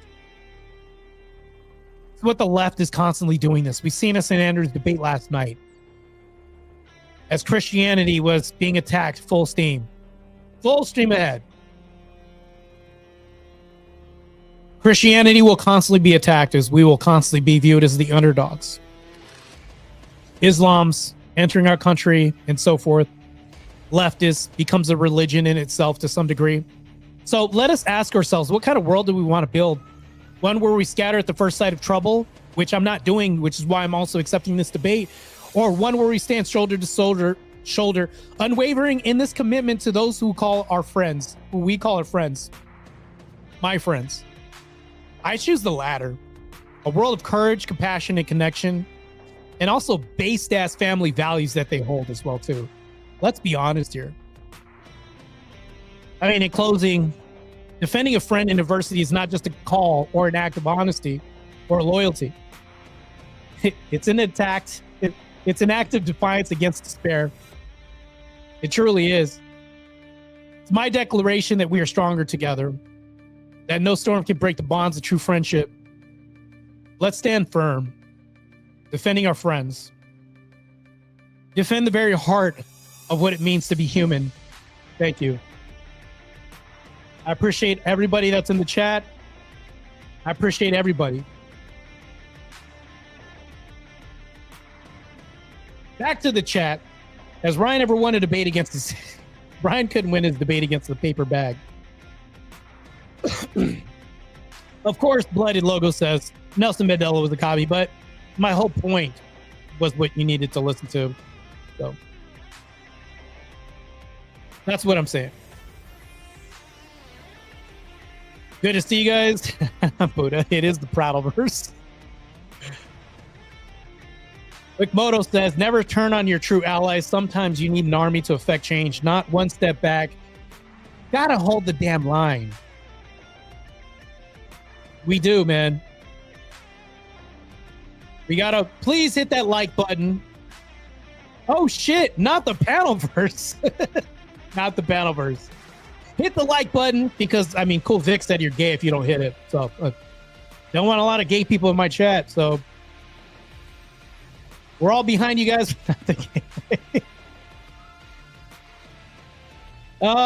Good people, man. I'm glad you guys are in the chat. You guys are good people, man. Remember, there are no ideological wars. Yeah. Such as the panelverse would tell you, too. Throwing darts at Dockies. So, we have a war. We have a war that we're going to be partaking in.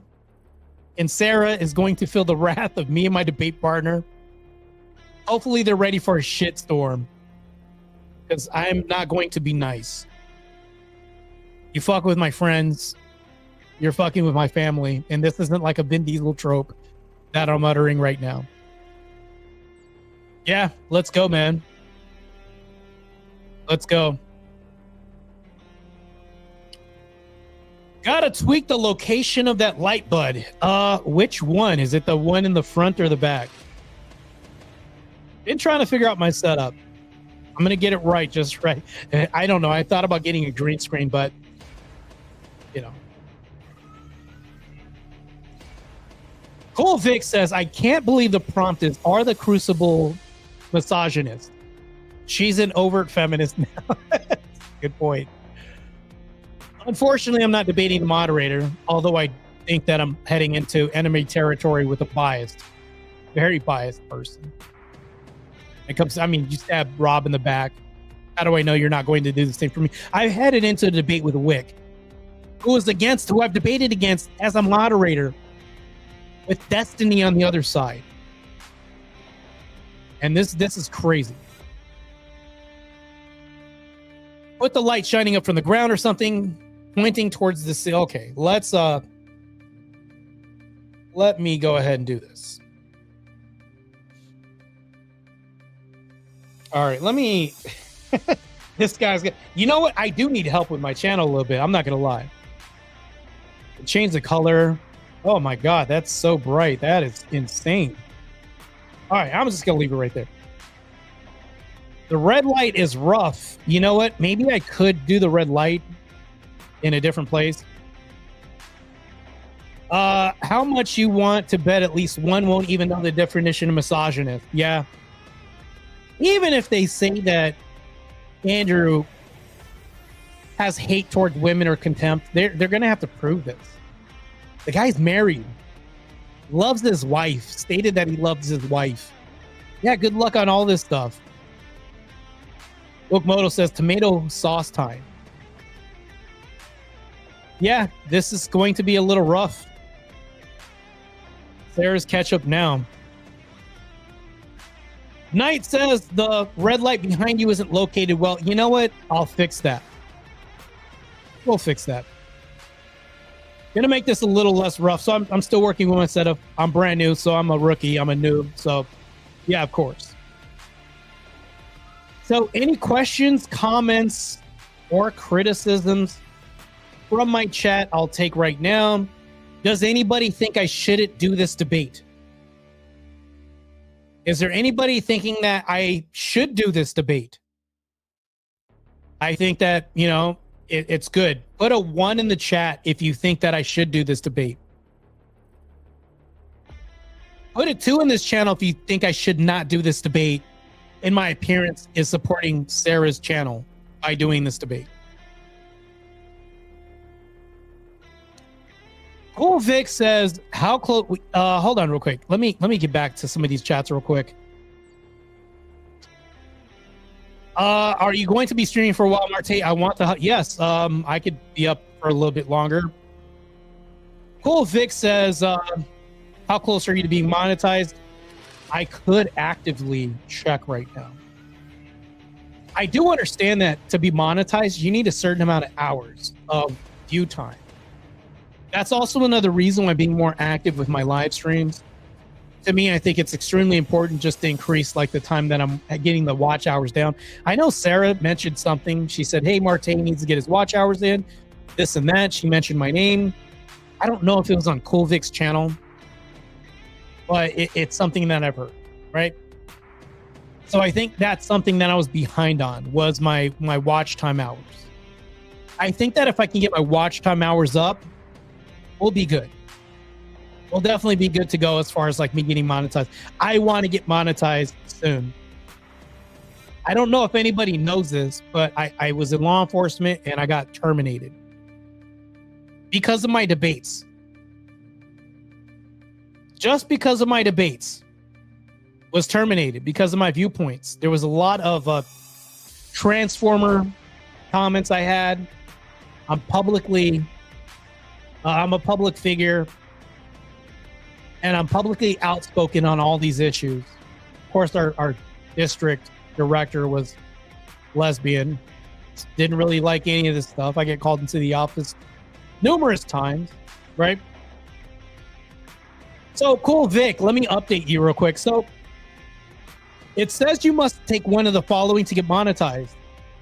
Either 3 million shorts of public views of the shorts that I have for my stream. And it says I need to have 3,000 watch hours. I'm at 2,375 watch hours. So I'm like 600 something shy. 600 something watch hours shy, which is why I'm having these. I will continue to produce more clips, things like this. And I see all the ones. So, okay. There's not one person who thinks I should duck this debate against these guys. Yeah. So Buddha says, I think you should be on her platform. Well, she's not going to budge from her platform. So I'll take the hit and then stream on my platform. So you can watch on my platform. You can watch on my platform so you don't have to go to her platform. I'm going to be dual streaming. Make some spicy marinara sauce out of the tomato. The debate is going to be Monday after next, Knight and the Bishop. I do kind of like that name. It rings of strategy. Jay says, if somebody accuses me of being misogynist, she shut up. Oh, God. All right, hey, yeah. Yeah, cool, Vic. It's the watch hours, man. I got to get the watch hours up. So we'll figure this all out. Ken says, you should remind them that one doesn't simply backstab a crucible asset. Amen to that. Amen to that. Nina Bishop also says she's trying to pivot to the liberal side and be known as an anti-right, is the sense I get. Semi-good strategy on her part. It's not good if you stab the crucible asset in the back, leading to the comment that I had already. Ryu says, please don't do a sleep stream. No, I'm not going to. I'm a hard worker, man, Ryu. I'm not going to be doing this the lazy way to get the watch hours up because I think that people are going to see me as disingenuous. Disingenuous if I was to do it this way. Let me go ahead and adjust this light since they're saying that it's not this light. Fix this real quick. Anyways, now that this is right here. Canceled? No, that I don't know what you're referring to when you say canceled. Well, I knew you were in law enforcement, but I didn't know. Yes, I was terminated from my job because I was doing debates. We can't be in any federal agency or doing any of that stuff and then be outspoken on a platform against this. Just like Sarah, I was supposed to be unbiased, right? But I was biased, and guess what happened? Off with my head. I was terminated. So now I'm going through school right now to be a diesel mechanic or a diesel tech. That's what I'm doing right now. They make great money. I was in law enforcement for approximately 13 years, to be honest. So Jay says, hold on real quick. I'm going to go back because one day I can say like, hey, such and such says a big 5 or a super chat. One day I'll say that. And you know what I'm going to do? For the whole month, whenever I get monetized, and whether it's $2, 55, whatever it is, I'm going to take a screenshot of it and leave it on my side screen for a whole month. just to celebrate my monetization. Nerd in Good Faith says, I got you. I'll sit through your vids. Appreciate it. That's less disingenuous for me doing a sleep stream. Why? And here's the thing. Pumpkinhead says, this is why women don't need to be the police force. Yeah, I agree. I have a great book that I'm releasing in 2 months called The Female Warrior Fallacy. Rachel Wilson said she'll write the forward. Actually, Rollo Tomasi said he'll write the forward to the book as well, too.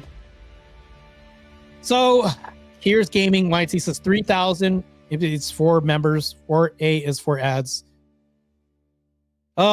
Yeah, we'll see. We'll see what happens. I'd love to get yes, let's get Marte monetized. I want to. Ortis Malum, thank you for being subscribed to the channel. I appreciate it. Let's get monetized. Smash that like button. Angel Barber says, Rob and Andrew appreciate your help as a friend regarding their physical health and getting healthy for their fam. Amen. Angel, let me say one thing. I love these people, man. I don't just say this because take away YouTube, take away the internet and everything else.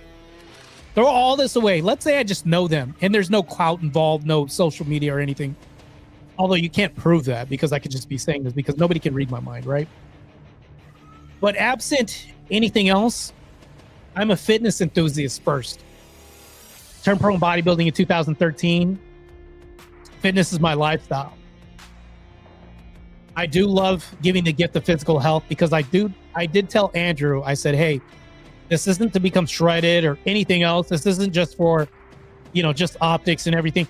If somebody breaks into your house, Andrew, I want you to be physically able to defend your family with every inch of your being to stop the threat and neutralize said threat, threatening your family and your household. To me, that's more important, and that's the gift that I want to give them. Granted, I need to get back on that, by the way, with them. So far be it for me to not help anybody when it comes to fitness. Kaiser Gaming says, I was trying to be cool with Sarah through all of this, but then she was kind of getting mad about not getting the grift money, and that turned me away. Yeah, I can't get pissed off about grift money or hold somebody else to account. It's like if you go to a church, and recently there was a pastor where he was given $1,200 from a single mom with a child. And then the pastor rebutted and said, but no, the Spirit asked for $2,000. Such heinous things get discussed all the time. Sometimes your grift is your whole being, and that's what we want to avoid. To me, that just reeks of materialism, and that's not what we represent at all. If somebody gives $2, I'm going to read a super chat. That's cool. But I'm not even at that level yet, so, who knows where my mind will be. But I don't want money to change me, right? We'll figure this all out. You didn't do a 7-hour cope stream after getting fired where you took no response. Yeah, true. Yeah. I wonder if that's why Myron Gaines left. He said that he was getting flack from the feds, working with the feds. He was getting a lot of flack and bullshit. They were actually talking to him about this. He couldn't hold these two distinct positions at the same time. If you talk to Myron, he'll say that. I inevitably was hard-headed and stuck it out. And guess what happened to me? Got taken out. Got terminated. So it sucks. It really does suck. What's up, Blood Logos? What's up, man? Can you hear me okay? Yeah, loud and clear. You look like one of those ghostly apparitions that was in Ghostbusters. Or, wait, hold Slimer. on, Blood Logos. Even better, remember when they revived those ghosts to fight in the war in Lord of the Rings? Yes. You look like one of them because they had a faint green tint. By the way, most based army to bring back from the dead to fight for you. It's like, that's OP. Those soldiers were OP. It's crazy. Anyways, what's up, Ben? Not much. I wanted to jump on because I was harassed by the left as well for things that I said on my channel. They actually reported me to the FBI and Really? tried to get me fired, doxed me. These people are evil, and you should do everything you can to fight them and their ideology. Yeah, I plan on doing this. I think that it isn't. And here's the thing, though. A lot of people oftentimes say that, well, there's no real war going on. And they think about, like, you know, Israel, they think about Ukraine, things like this, or they'll even think about the gang war, right? Or they'll think about things that they see on TV with Mexican flags being waved in California as cars are burning. These kind of wars, I get. These are like optical nightmares for the United States that we should, that we're involved in. There's money, there's all this dissension talk and where funds come from the Jays and all this. I get those conversations. But where I stand in this whole thing is, like, I think that if people are having debates and there's liberal scumbags on the left side and they oppose Christianity with this antichrist rhetoric, or in their chats, I'll even see this blood logos. There will be things like, oh, you and your Sky Daddy and Sky Fairy and all this. I see all this talk and it's like, I don't get pissed off when I see this. I take into account all their belief systems, and this is the ideology that I want to fight, because these are the same people that want to transition girls, little kids. These are the same people that vote so that way women can rake us over the coals in court. Things like this. We didn't have this back in the day when Christianity was kind of like a mainstay of our family. Remember back in the day when we had like All in the Family, the Cosby Show, and things like this? Regardless of what Bill Cosby's antics were, we had nuclear families on TV. Yeah. Where is any of this being propagandized now? The reason, blood logos, real quick, and I'll end this right here. The reason why I fight is so that way we can have that good propaganda back on TV. Because if you think about it, Rob Noor and Andrew Wilson, I'll use it for example, they have an intact family, regardless of past or anything else, the Rachel's, whatever, right? They have an active father and mother. You know, Cool Vic has an active father and mother in his channel. You know, Rob Noor, I hear his kids in the back. These people have a prescription for society that you want to map onto your future, an intact family of a mother and father, no divorces, people working through these hard storms. Marriage isn't going to be perfect, but it's like, can you work through the most hardest times in your marriage and then get on the other side of this and see it through to the end without having to settle in divorce court or any of this other BS? That's the reason why I'm in this ideological fight, so that way I can see the future that may not happen in my lifetime, but for my child's lifetime. That's why I'm in this fight. Absolutely, man. And I'm not going to bullshit or mince words with any of this. I think that when I do see your Ryan Radical Coders, your Dusties, and your even your divisive Saras who are really biased when it comes to certain things. Here's the thing. I have nothing personal against these people. Dusty's attacked me personally. Dusty's attacked me. And people have had words for me, but here's the reason why I have to crush them. Because their divisive rhetoric is personal. That's very personal. So if it seems like I'm coming for the head and I'm trying to literally destroy the shit out of these people, that's why. Because their ideology gets repeated to the certain points where it becomes liberal brainwashing. If they win a debate against me and I'm representing anything from the Christian ethos, I just deconverted a bunch of people who are on the fence on Christianity. That's why I do this. Yeah. You know, we can argue that there's a conversion side on this, right? Absolutely. There is, but here's the thing I'll tell you. I see your name, the blood logos. Like, that's such a base name, right? Thank you. But the reason why I do this, and you'll see this in debates that I do, I don't say, hey, I'm an Orthodox Christian and I do this and look at Psalm scripture. I don't do any exegesis.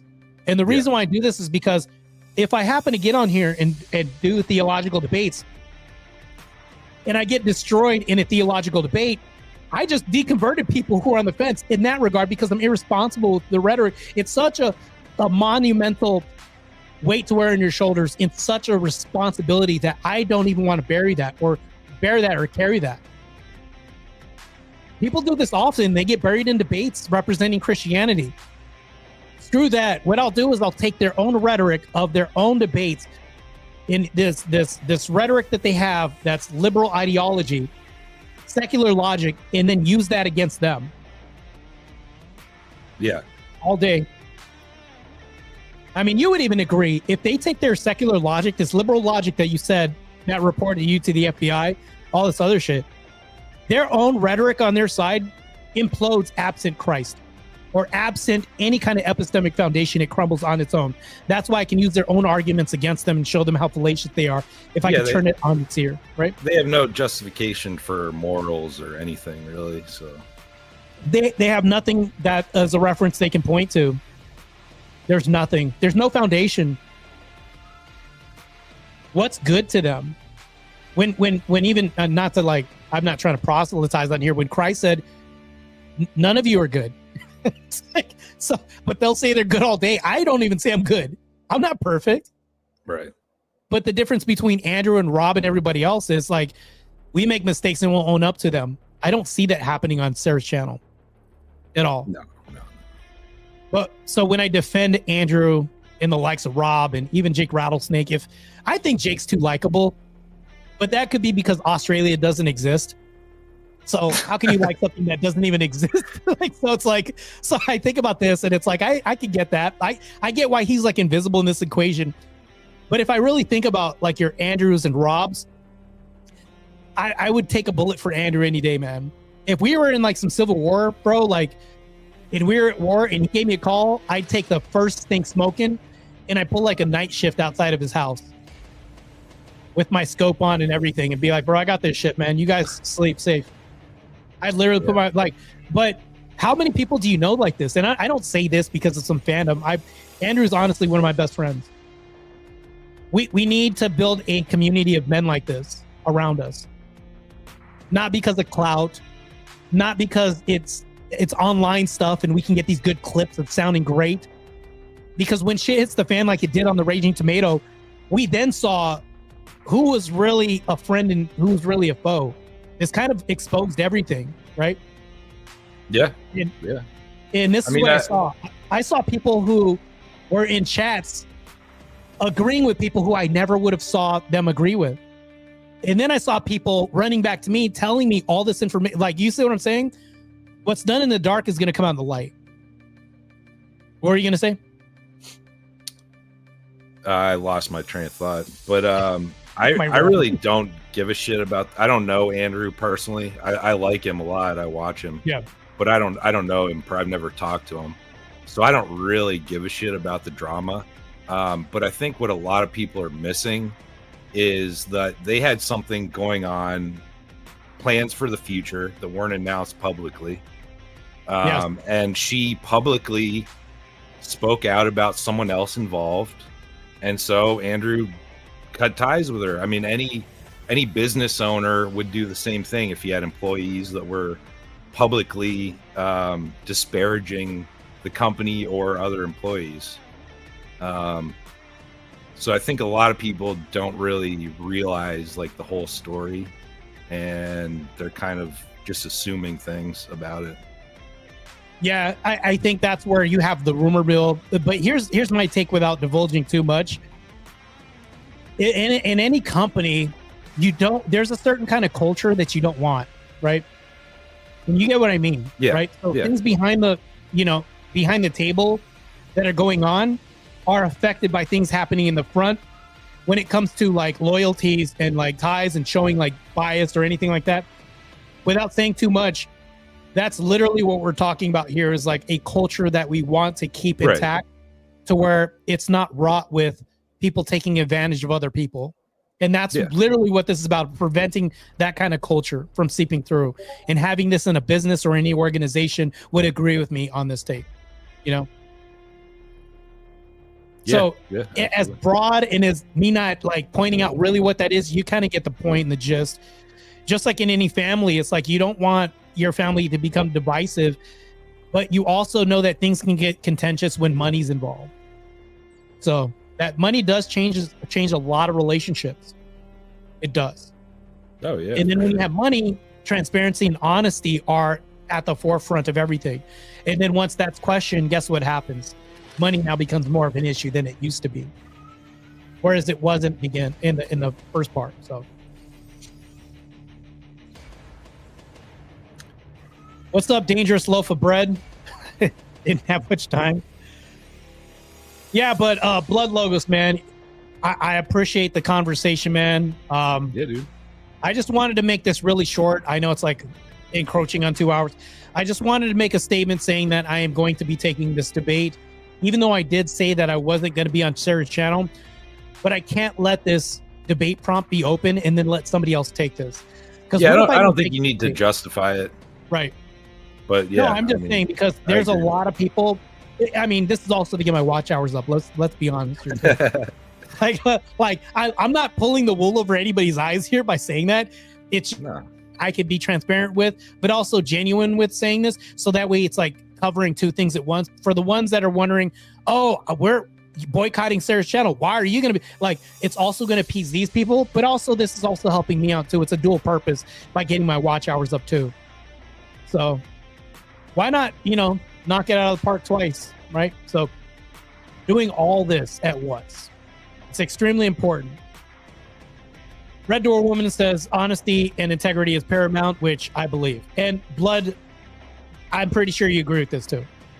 Absolutely. Very paramount.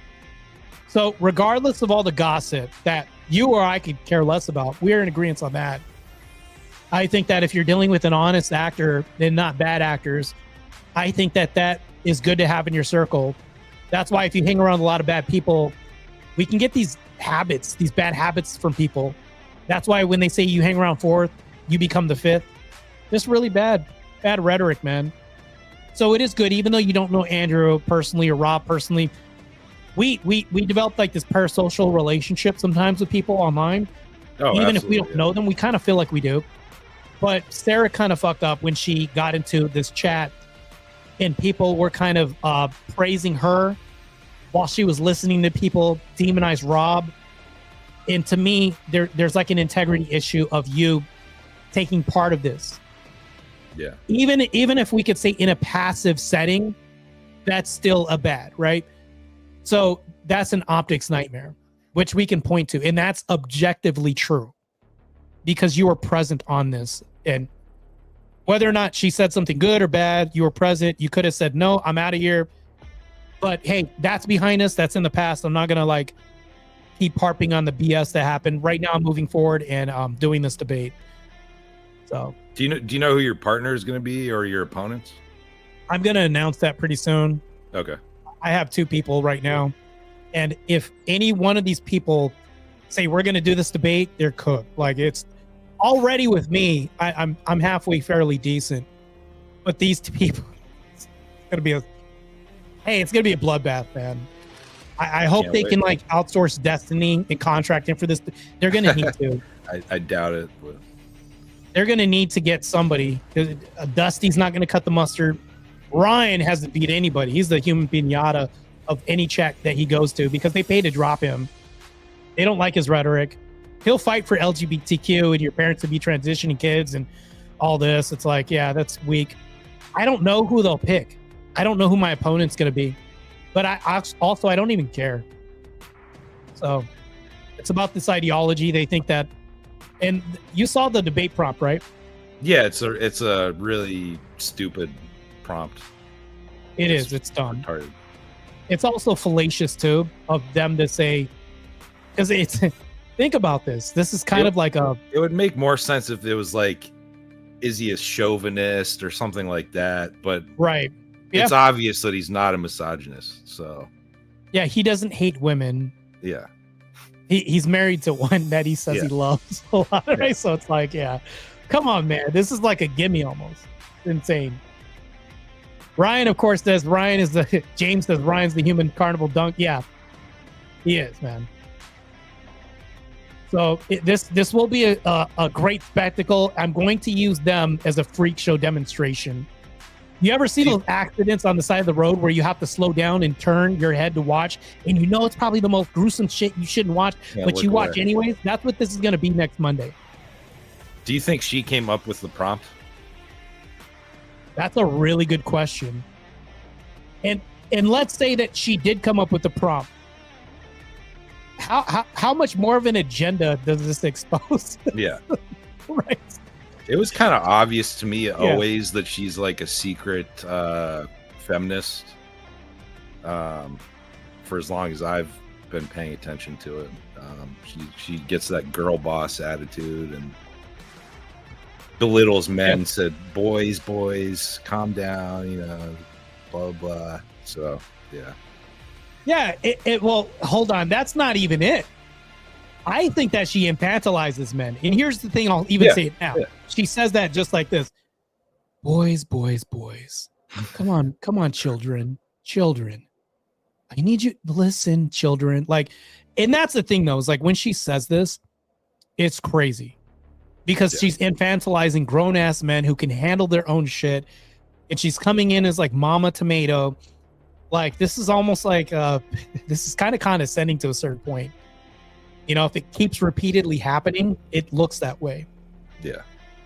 These are grown men that are fathers, that have kids. You could be like one of these men's daughter. You know what I'm saying? So it's like, I don't know. On its face, that's not, it's all bad. And then not only that, but the agenda-ish backing behind this, if she was the one that made this prompt. But she did tell me, she said, I have a, matter of fact, I'll read the receipts real quick, because she did tell me something. She says, and this is what she says. She said, I have 2 people who wanted to do a debate next Monday night, which sounds like the other people came up with the prompt. But we don't know that. This could be her saying, well, I have a prompt. Do you guys want to do it? This could also mean that she came up with it still, which is crazy. Then she says, would you be interested in taking the no position on that? Like, you have to ask me what position I take? Blood, come on, man. This is... I can't believe I had to read that. Would I take the no position on that? You think I would ever... Like, I would say no. I would say yes in the month of February. Like, I don't think ever I would stab my friends in the back like that. Crazy. Yeah. Just crazy stuff, man. I don't know what your religious affiliation is, but I appreciate your I'm Eastern Orthodox. Oh, okay. I was in here a couple nights ago. We were talking about it. I didn't have my cam on, but yeah. Yeah, but yeah. I don't. I try not to talk about it too much because I don't have a blessing to be an apologist. Same. Well, also understand I'm a catechumen of 1.5 years. Okay. So Andrew and Rachel are going to be at my baptism, which will be pretty awesome. Awesome, man. Glory to God. But that's the thing, though. Glory to God. In many years as well, too. I hope, Lord have mercy. After these people get destroyed, I look forward to a great mini vacation after this, and on to other debates on other channels, and me getting better as a debater, because I can get a whole lot better than this. But I definitely look forward to it as I build my Eastern Orthodox community around me, people, and also people that aren't religious either, because these are people that could potentially switch sides without me having to evangelize, do an exegesis, or any of this stuff. By the way, I also can't speak about any of this stuff because I don't have a blessing, which, you know, I especially can't talk about this being in my position. Right. So. But what I can do is I can talk about these secularists and use their arguments against them, which is beautiful. Absent Christ, it implodes, like I said before. But yeah, man, it's good stuff, man. I appreciate. If Rob got some theology training, he would be like unstoppable. Which one you said? I said I think if Rob got some theology training, he would be completely unstoppable. You heard Andrew when he said Rob's better than me. Yeah. It's like, whoa. Rob would be like a S tier. Like, he's already S tier debater. What's beyond S tier? I don't want to say God tier because that sounds sacrilege, but S plus, I don't know. Yeah, he would be like the S. That'd be insane. That would be OP. He would be severely OP. Overpowered for sure. Yeah, I've debated with Rob and I could get like a couple words in when I was doing a team debate with him against these 2 other hillbillies, and we stomped the out of these guys. It was good though. But Rob, I have so much respect for him and his skills as a debater. Andrew already too.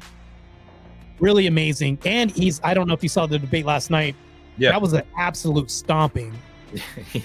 Case, I don't know what Case, like her best argument was like, it was just preferences.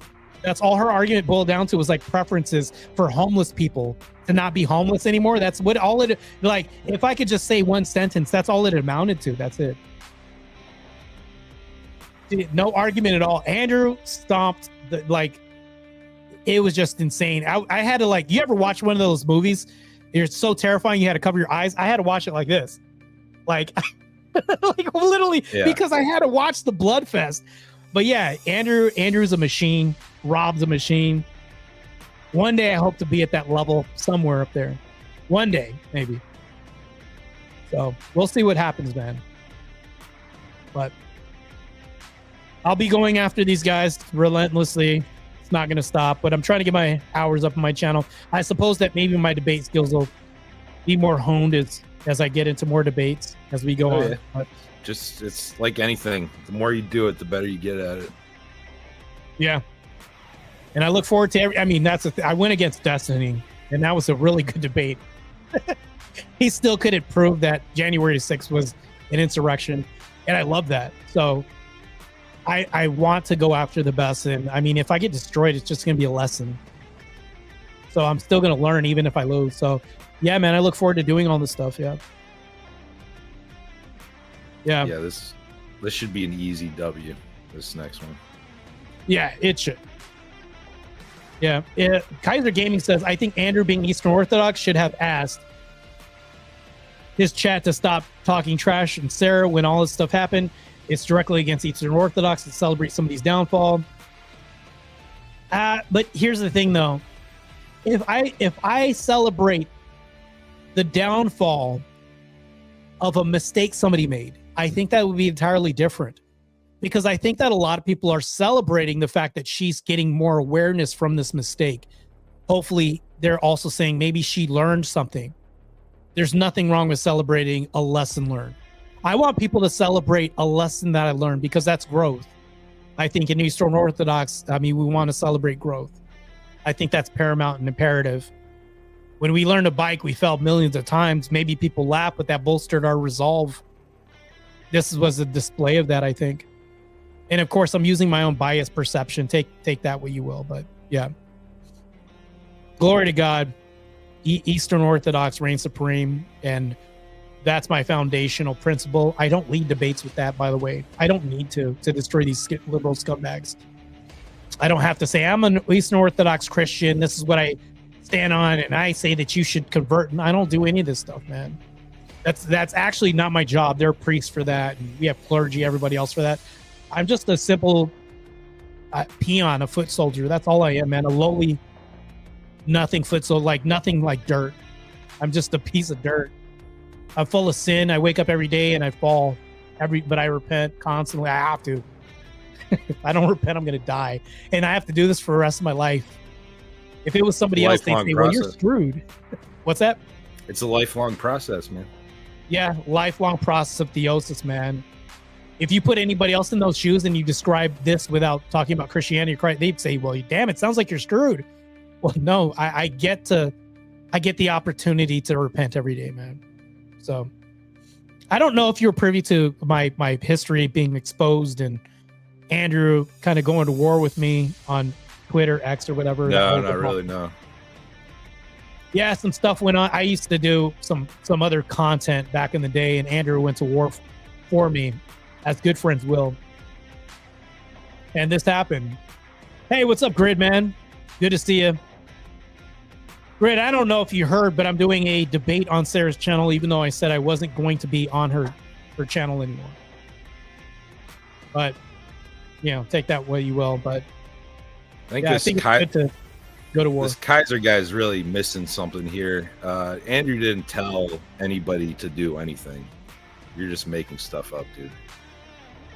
Yeah, I don't think Andrew would. And that's the thing, though. The reason why I think Destiny lost that debate against me is because there was no instruction from Trump. I could tie these two things together. Trump didn't instruct these people to go tear down and create sedition, you know, in some treasonous act against the government. Trump never had any of this dialogue with his crew. And when he said fight, fight, fight, we fight at the polls, we fight by how we march, we fight with our dollar bills. There's many in politicians utter this all the time. It's why I don't think Destiny outright won that debate against me, and it's why he never could prove this. Hey, and why Grid, he how you doing, man? deviated all the time. What's Good, that? man? How are you? Oh yeah, what's up, Grid? Not much, man. Just getting ready to do my debate show here in a little bit. I was about to actually goof off a little bit, and I saw you were on, so I thought I'd jump up. I heard that you were doing the debate over at Saras. I don't know, and I saw the topic. I don't know that I mean, that seems like a dumb thing to do, but you know, I'm sure you have your reasons. I wouldn't debate that topic. I think that's bullshit. I think it's bullshit too. So here's my rationale for doing that. Also, I have to get off the stream because I have to jump at the Grid One debate, the Unreasonable Man debate panel, and do what I do, because I wouldn't be myself, Marte Reyes, host of the On the Edge, if I didn't engage in debate on Friday night on Grid's channel. Although I am taking a hiatus from Sarah's channel, but the only reason I'm doing this, Grid, is because this involves like kind of like a form of slander, which is the topic. I can't take this any other kind of way. Yeah, that's why I wouldn't do it. Yeah, it's very slanderous. Did you see the text that it was sent? No, I mean, I kind of did, but the thing is that, and you know, I was watching another channel talk, kind of review this, and I was basically, I told him I don't know why anybody is still talking about this because Andrew's not talking about it. Yeah, Rob kind of still is, but Rob's just making fun of it, and you know, the only people that really are trying to get mileage out of this are Sarah and Flo and all those, and I'm not, you know, I would never ever tell a grown ass man what to do. But if I were you, I'd tell Sarah to go piss up a rope, which will be hard in her case.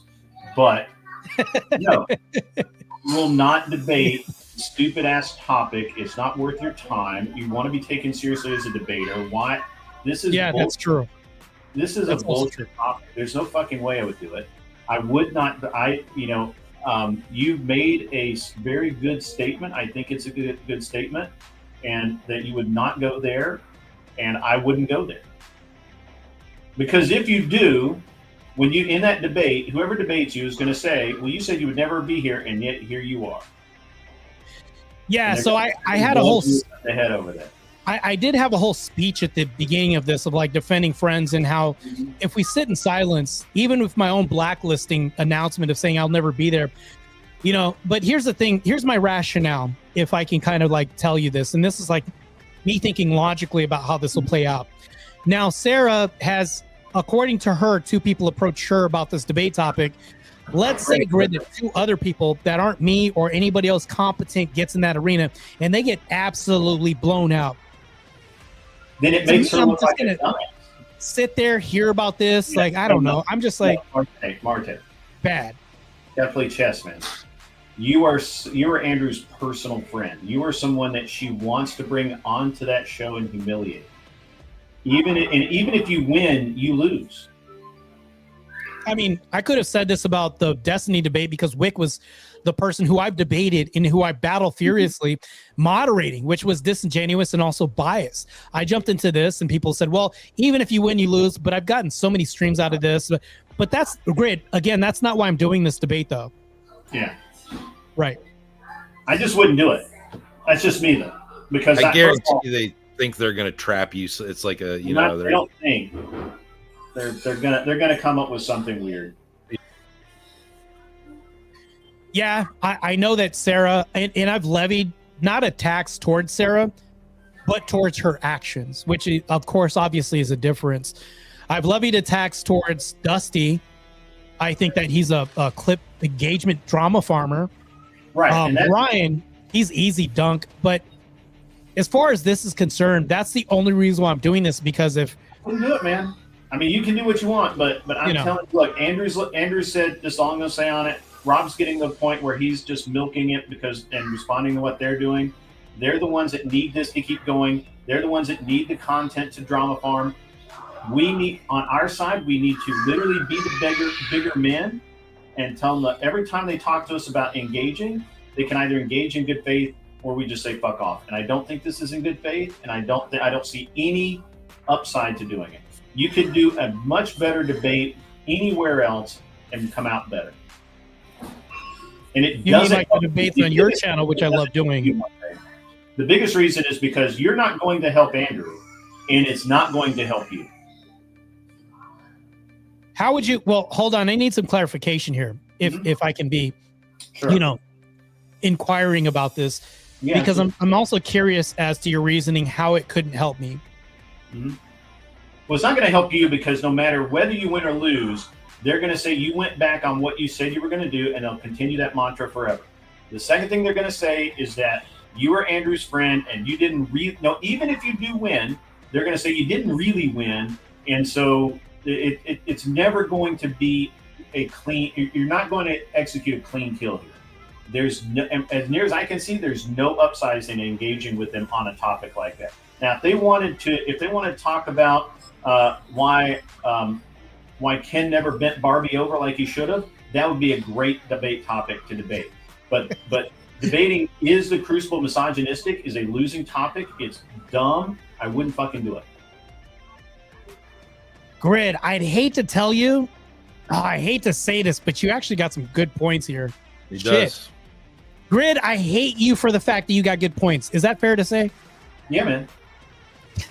It's like I never hated somebody for being leaning more towards right and like kind of convincing me. It's like Jay in the chat, there's literally no, I can't see any upside. I cannot see any upside. All I see is giving them more mileage on your back. yeah. Damn it, Grid. Now I have to think about this. Whereas I was like gung ho going in this. Well, right, because yeah. you know it's a challenge, right? They're baiting you with the right bait. And that's a good point because it seems like very easy, like very good bait. Because if I love my friends like I do, Rob and Andrew, I'll take bullets for Andrew. I'll take sacrifices for him. And you're going to message me. Of all people you could message, she messages me. Yeah, this is kind of baity. It does sound, damn it. You and your damn good points, Red. Shit. It's 100% just to get mileage. And why would you do that? Like, right, here's the thing. If somebody fucks with me, I don't give them material. I starve them. I've said that before. I remember personally saying something like that before, yeah. I mean, basically, if it were me, I would say, Sarah, I think you should come debate on my channel and go pick a nice female debater and get mileage off of her. Not the other way around.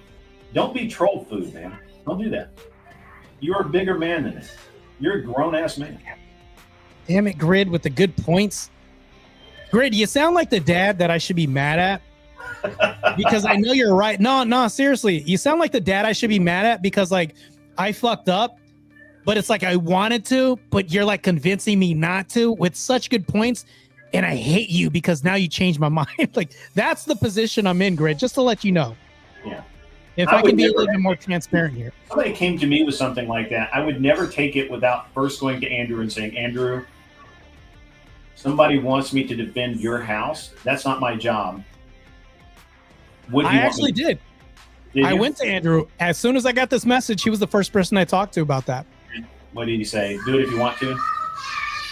He said, I'm going to kind of like, I don't want to like mince words here. Sure. But I also want to be as accurate as possible as far as this. Something to the degree of this. I'm not going to be like wording things word for word, but I'll get to it. He says that he doesn't have any blacklist against Sarah's channel or anything like that.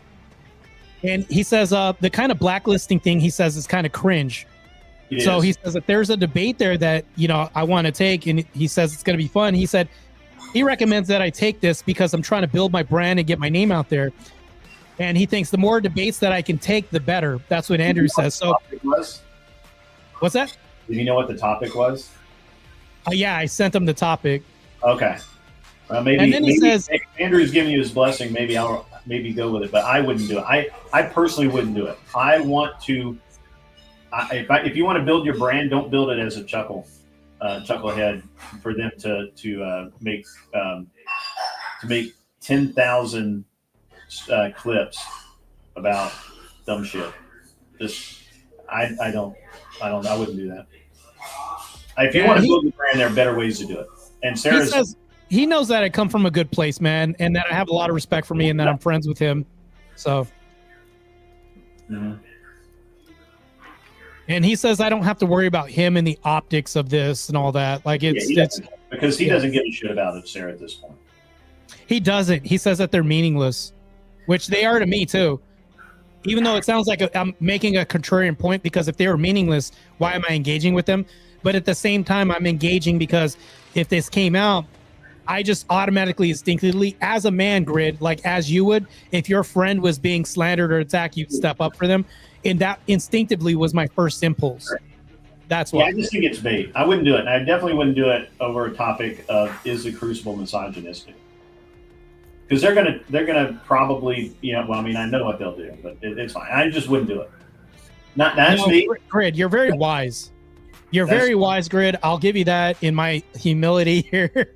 It's like I was on this mountain roaring to go to war, and then you come in with common sense here, Grid. Yeah. I don't really do revenge, right? Like I do. I don't do revenge. I just make myself so much better that they feel bad no matter what, right? And I agree with Hot Tuna out here. No one from the Crucible cares what they think. Yeah, like, nobody. I agree. You don't need to defend the Crucible. No one gives a rat fuck, right? Like that's the thing. Well, everybody knows that prompt is ridiculous. You would be better off, Marte. You'd be better off. Just going around. Getting on tomfoolery, or there's a dozen bigger debate panels than Sarah that you can get on and absolutely fuck her up. Yeah, I can do that. Me and tomfoolery, we're talking about a debate pretty soon. I'd love to debate him. It's too bad in politics. Nashville, man, because I'm trying to get tomfoolery to come to Nashville as well. Grid, so this is my dream. My dream is to one day be one of the debaters that shows up to DebateCon. I'd love to debate there. Mm-hmm. And Grid, I'm a peon. I'm just like a speck of dirt. I just started out, been doing this for about a year. I want to get better. Grid, I know you're really good at debates, to be honest with you. I'm going to give you that respect. All these other people, but I want to be able to just build my repertoire to where I'm being asked, hey, Marte, do you want to show up to DebateCon and debate this person and all that? I'd love to do that. By the way, I did see your debate coming up with, it's Rob, right? You and Rob? Yeah, me and Rob on Modern Day Debate. That's going to be awesome. I'll be paying it. By the way, everybody that's in my chat, if you guys can go over to Grid's channel, not only just sub, but look at this debate. You're going to see a masterclass happen on their side. This is going to be not only a great debate, but it's going to be awesome. We're about 2 hour and a half now from we're starting. Of course, I was out of town for a week, but we'll be doing the my debate show, the game show tonight. I'm gonna allow 10 people to start. I'm not, and if we'll figure out the rest, but and again, they're really quick debate, short format. But whoever wins tonight, they get $100. Grid, I'm gonna show up.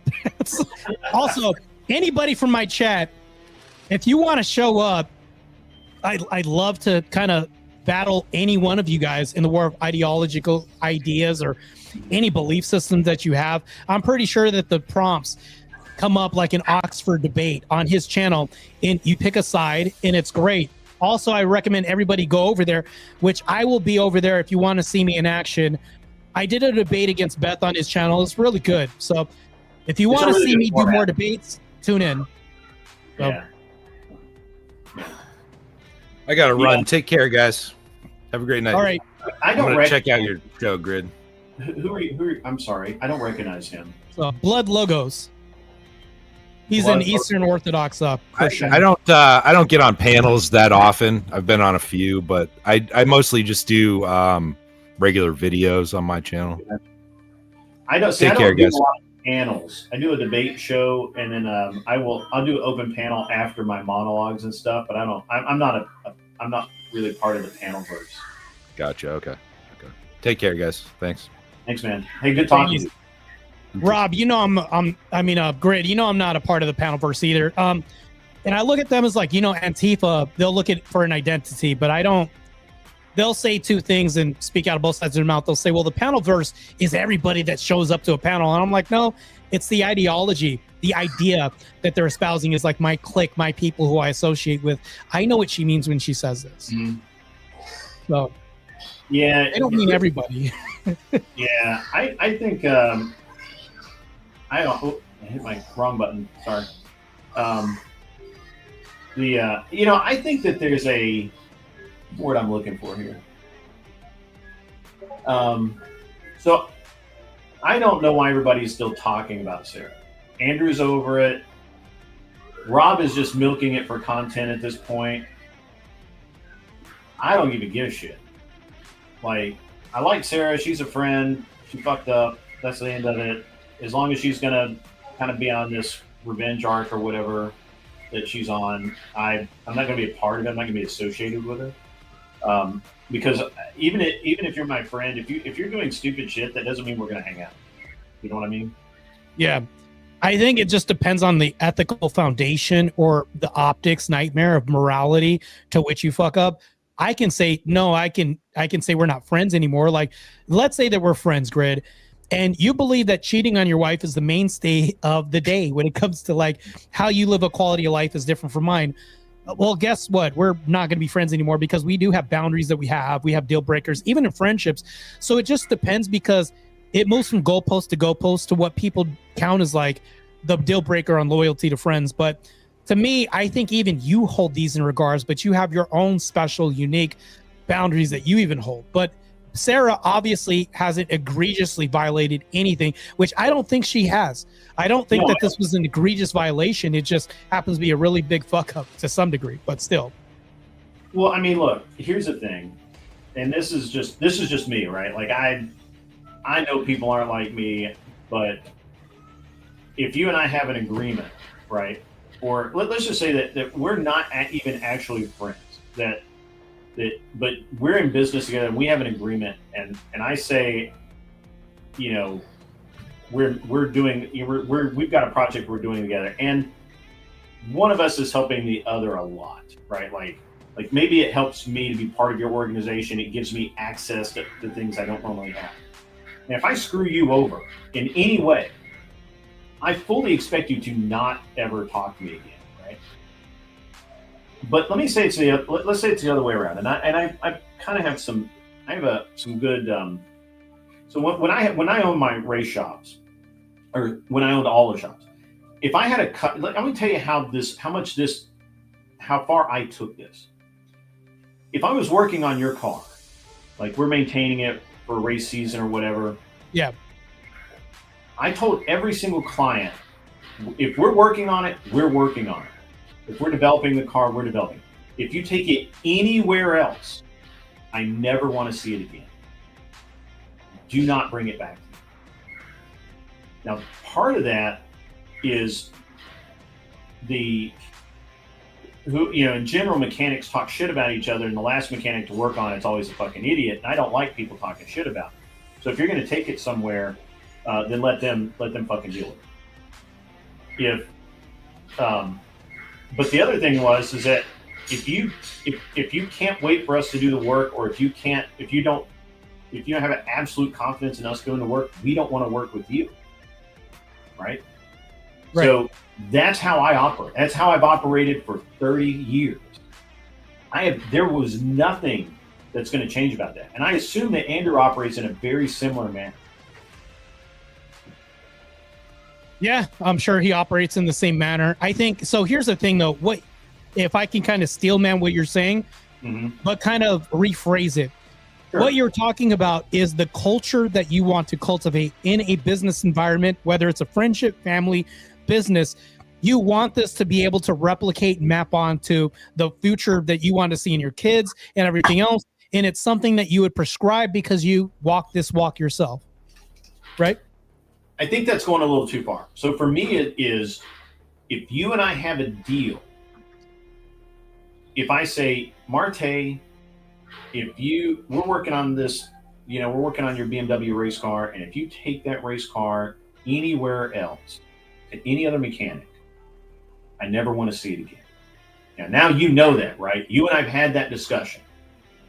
If you don't respect me enough if you make that agreement, if you don't respect me enough to hold to that agreement, and you take it across town. Now I'm going to give you an exact example of this happening. I had a BMW customer who we did his race car. We actually did a couple of his friends' race cars. He's a great client. He spent a reasonable amount of money with me. Not a lot, but reasonable. And we went to the track. He actually did extremely well, came back. And on the way back, he asked me, he's like, hey, I want to get on the dyno next week and see if we can find some more power and whatever. So I'm like, all right, yeah, cool, that's fine. I can't do it next week. I'm booked solid because I was out of town this week. We can do it the week after. He says, okay. I'm going through my work day one day, and I get a phone call from him, and he says, hey, do you think Rebello would have used the hardened cam bolts when they built the motor? And I'm like, well, I mean, they're Rebello. There's a reason they are who they are. Well, I'm sure they did. Why do you ask? Well, I'm over here at such an auto sports, and they're just asking because they don't know anything about the engine. I'm like, all right, Mark, come get all your shit out of my shop. Damn. Yeah.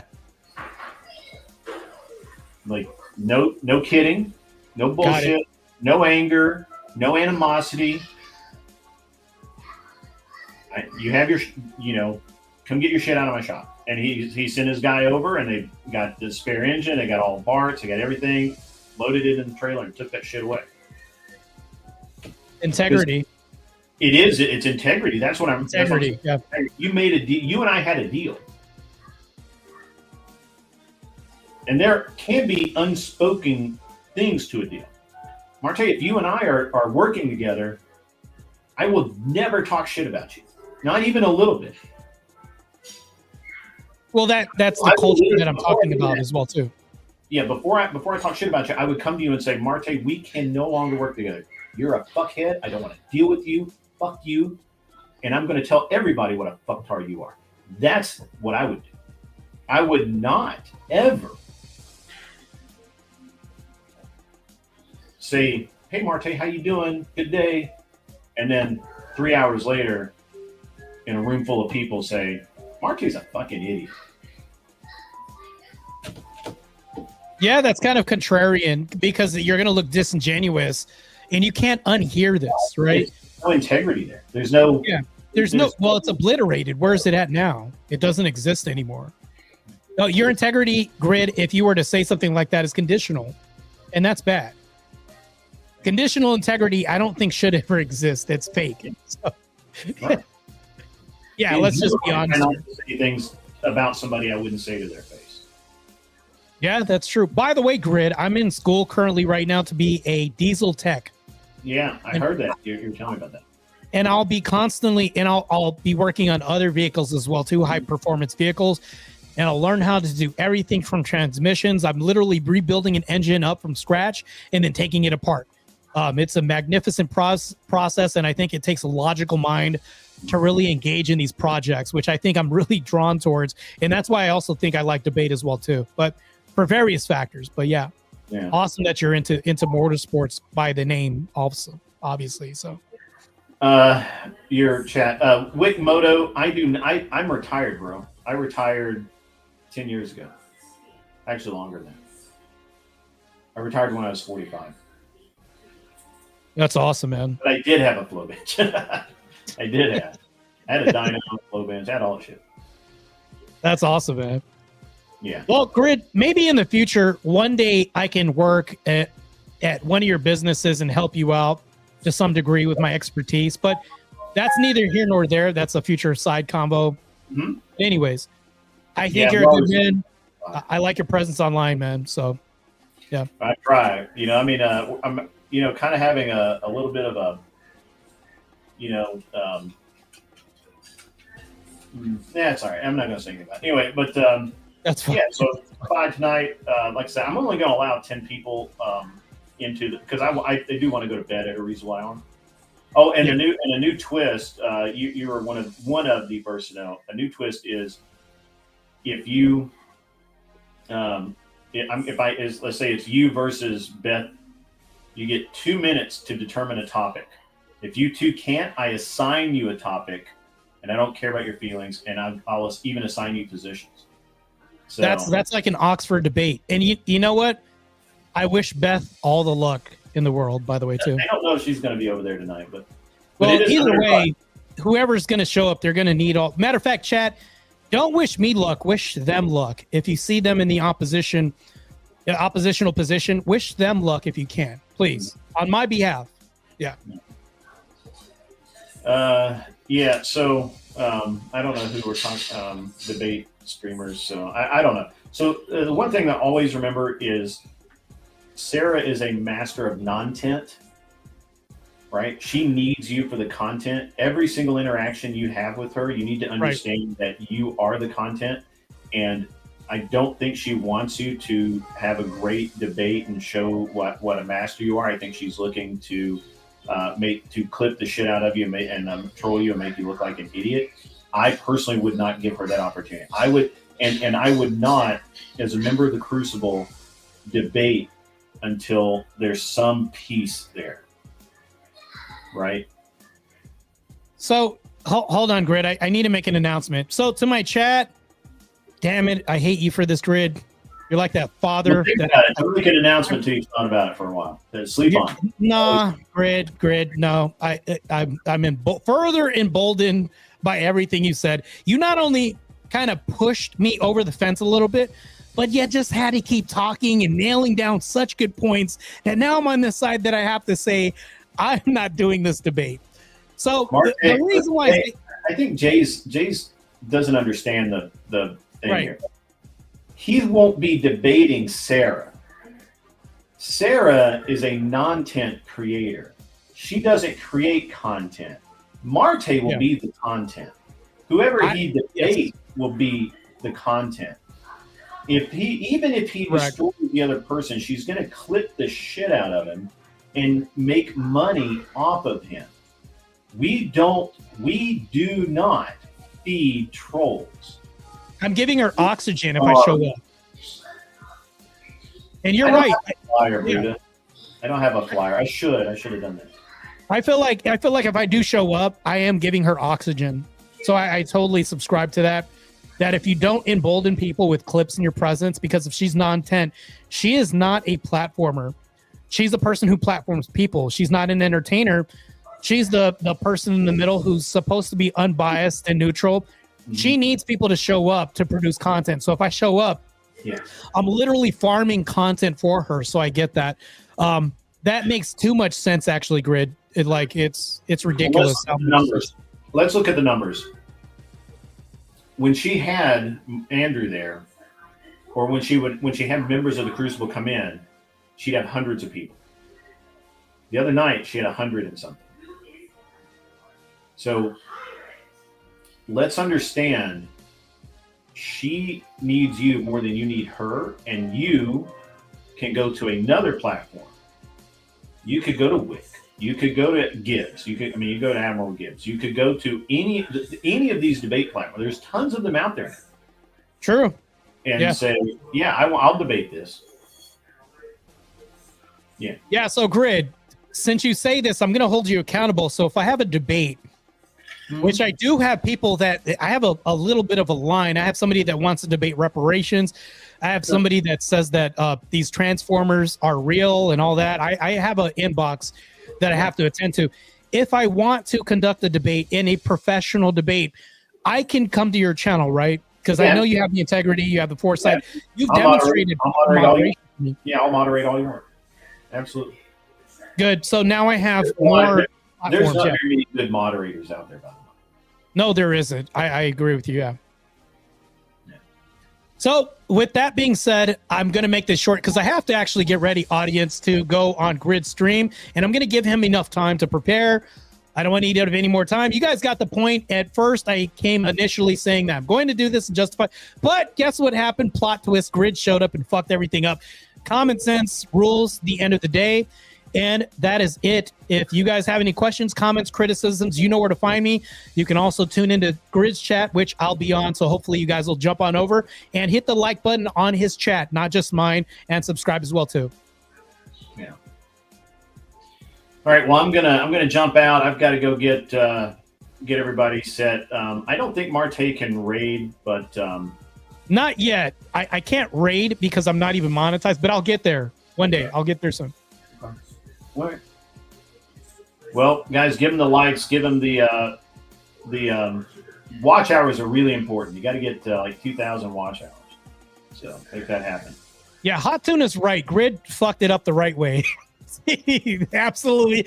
Grid, I have a hate-love relationship for you. I hate the fact that you convinced me with common sense, but I loved how much rationale that you put forward into things that you say sometimes, because at the end of the day, I can look at myself in the mirror, not that I couldn't in the first place, but I can look at myself and say, you know what, that is also supported. It isn't just what I thought that came to this conclusion. It's also a person with a good intent behind what they said, which is Grid, right? So yeah, I don't see any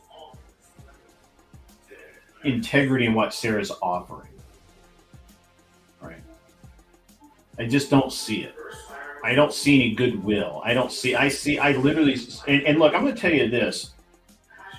So I had Sarah on my channel. I invited her to a panel discussion on dating, modern dating. And I didn't know this. She told her channel that she was going to go on that she was just going to be trolling the show all night. And she did, and she actually created a situation between her and Cleaner that ended up in Cleaner being, really angry and caused him, a lot of, like headache. And if I had known that she was going to be, if I had known she was going to be trolling, I wouldn't have allowed her on the show, and it didn't do me any good. Her trolling didn't do me any good, right? And so it's not it's not cool, right? Like, it's just not cool. Well, Grid, I wasn't aware of any overt trolling, but I guess this kind of emboldens the position. Even you realize that, right? Mm-hmm. Yeah. All right. I'm going to go get ready for my show. I got to shut down this computer. So I will see you guys shortly. And, I got to get something to eat. Sounds good. I had to eat today. So. All right, I'm going to say goodbye to my chat, man. Take it easy. I'll be on in a bit. So I'll see you later. Take care, man. Why is it not close? All right, guys. So you guys heard it here first. You know what? We all start with the best of intentions. I thought about going in as, the warrior that I know I am, and I love destroying the shit out of liberal leftists. But Grid came in with some common sense. Of course, I'm going to message Andrew and tell him that I'm pulling out. I'm not doing this dumb shit because he's right. I'm not the most brilliant person in the world or intelligent person, but I'm smart enough to listen to sense when somebody who is my elder comes and talks to me, somebody who's also been on platforms longer than me, who's had experiences with Sarah more than me, somebody that's been in chats longer than I have, and it has a whole lot of, I will listen to rationale and experience before my own reasoning any day. And that's what I'm pleading with. So yeah, Relentless RX, AJ, yours truly is no longer, I'm talking to my mods, by the way, is no longer doing the debate. It makes a lot of sense. Relentless is right as far as risk reward. I think he supports me as well too, from what I heard. Yeah, IHMF, yes, Jake is an amazing moderator, by the way, too. I can't raid yet because, if one of you guys can show me how to do this, it'll be great. But I do want to see this. By the way, Tacticus 1979, I appreciate it. I have a lot of people on my channel. I have Grid, even had the Powder Dusty on my channel, which is crazy. I almost felt like I needed to bleach my channel after his presence. It was crazy. But I'll have my opponents on here and my detractors on here. So Relentless is right. There's acceptable risk and then there's unnecessary risk. Grid with the common sense. Yeah, with the unnecessary risk here. There's so many debates that I'm tuned into and so many channels that I could be on. I don't have to go to Sarah's channel. What's up, Daniel? God is my judge. Good to see you, man. You guys will never see me in my detractors chat, debates, chats, or anything like this. Never going to be here. So I will never be on my opponent's chats talking shit about Andrew or Rob or any of this, or even siding with them when they're talking about shit. In fact, if I am ever in Powder Dusty's chat, I'm going to be talking shit towards him. If anything, I will attack him or counter any of his points. I'm not going to be bolstering his side or aiding the enemy or opposition. You'll never see me doing this. Beth, the reason why I brought up Beth is because she's one of these people that says she's a fence sitter when really I suspect that she would more lean and stab anybody in the back by mere words alone, meaning that her presence is conditional wherever she goes. These are liabilities. How are they not? So yeah, we'll have to see this. Tacticus brings up a good point, but also not so good. The reason why I say this is because it says you can convert the Pontius Dusty. Flo just has to get through the Papal Bull. I doubt that. I don't think Dusty is brilliant enough to convert to the Holy Apostolic tradition and home and house of Christianity. Still, man, I hear you, but that's what I've came to my conclusion. So yeah, I look at all this stuff. Yes, Dusty is very bad faith. Really bad. I don't like it at all. Dusty eats corn vertically. You guys are hilarious. I love my chat, man. You guys are awesome. I love you all, man. You guys are good. Yeah, Lord have mercy. I can't believe I just pulled. Matter of fact, let me do this in real time. Let me pull out of this debate real time. I'm going to message Sarah right now. I'll do it right here because I'm a man of my word and I love integrity. Hey, Sarah. I will not be doing the debate. The prompt, the timing,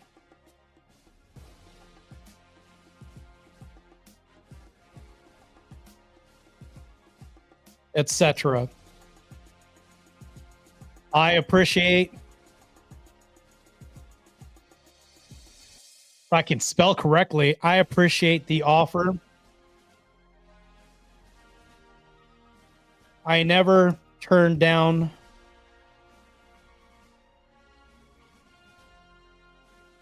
debates. This one will be my first.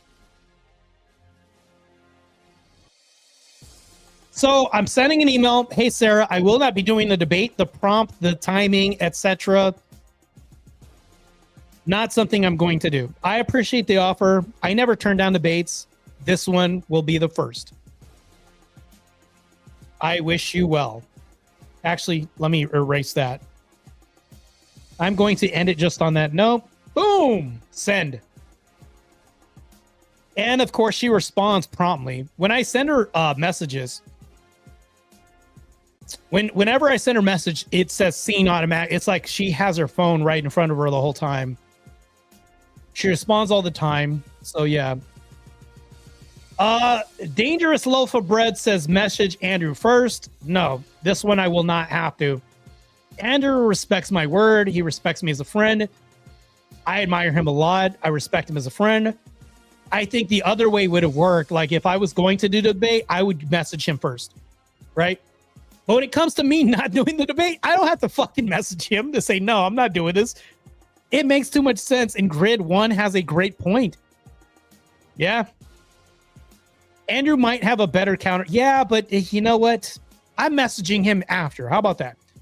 I'll message Andrew afterwards, but Sarah's first. So I'm going to flip-flop. The first time this happens, I'm going to message Andrew first because she hit me up. And then Andrew gave me the blessing. So Relentless. Oh God, why are you so? You know what? There's a reason why I made this guy my moderator. Relentless is based. So he says, Marte, you should tell her you'll do the debate, but only if Andrew is the moderator. You bring up a good point. Yeah, bro. Andrew doesn't care. He knows you have good judgment. Yeah, he does. That's why I don't have to message him that I'm pulling out a debate. Fuck the panelverse. I will say that. I will have debates everywhere else. It's not like somebody's going to turn me down and say, I refuse to have Marte on my channel, because I don't go and cause shitstorms. I try to debate people with good rhetoric, logic, and destroy them in good fashion, right? I create a good venue and a good environment for people to get online. So, and see debates, which end up being a spectacle and a blood sport debate, or a bloodbath, which in the case would be Ryan or your Dusties or anything like that. Oh, Wicked Wally says co-moderators pull a WWE move and demand especially. Yeah, I don't think she'll do this. This will be okay. We'll see what happens with this. Gonna be crazy. Marte, the real question, HK or the Glock? HK and Glock? I work with Glock so much. I was in law enforcement, so of course we had state issue. Then we have gov issue. Glocks are supposedly the quote unquote in the agency the most dependable weapon that we've had. Just depends on what I mean. To some degree, it's like brand name at some point. And then some people will hate the Glock because they're like, I don't like plastic. That's like the biggest argument I've heard is like, I don't like plastic. And I'm like, that's not even a good argument for why you don't like the Glock. I don't know. What, the spring's the only metal part? Like, it's, I don't know. I've dealt with Glocks for such a long time. It's like the back of my hand. So, Hot Tuna says, who are you debating on Grid's channel? Anybody that comes up. I debated Beth. If you guys want to see Beth get the stomping of her life, it's on my channel. I debated Beth and she got mud stomped. So, yeah, Grid Sports is right. Tactical upwards. He's right. It's just plastic. So when it comes to working with the Glock, the only metal in there is the spring. Of course, there's ammo, right? It's like you're talking about composites. But yeah, good stuff. Will Komodo says Sheriff's Department out here uses Glock too. Can't stand the grip. Yeah, the 19 it's weird in my hand when I held the 19. I had to requalify using that. I remember one time because we had to qualify every year, requalify at the range. I go out to Ben Avery and shoot. So it's just weird. I don't know if you guys ever shot the 19 or certain Glocks. This part of your hand just gets worn down, and it's like you have to kind of like just weird. The handle's just weird. Grid says, and the barrel and slide. Well, yeah, that's true. It's just drilled into us about the spring, obviously. So yeah. 2011s are beautiful. But anyways, we can have a weapons chat later on. I love talking about guns. But yeah, nah, bro. High point is the way he said no one ever. Real answer is 2011. Yes. Now you guys are getting more based here. Okay. Good stuff, man. We'll talk about guns a little bit later. Right now, I have to get ready. Of course, I don't know who I'm going to debate on Grid 1, and that's the fun part about that. It's like showing up to a panel, not knowing who your enemies are. And here's the thing about Grid 1's debates. And I'll tell it to you like this. This is in real time. When I show up to debates, this is my mentality. And if you want to adopt this is fine. These people that are your friends on Grid 1's or anybody else's, the conversation that I have in my head is like, okay, this debate is going to be like 20 minutes or however long, right?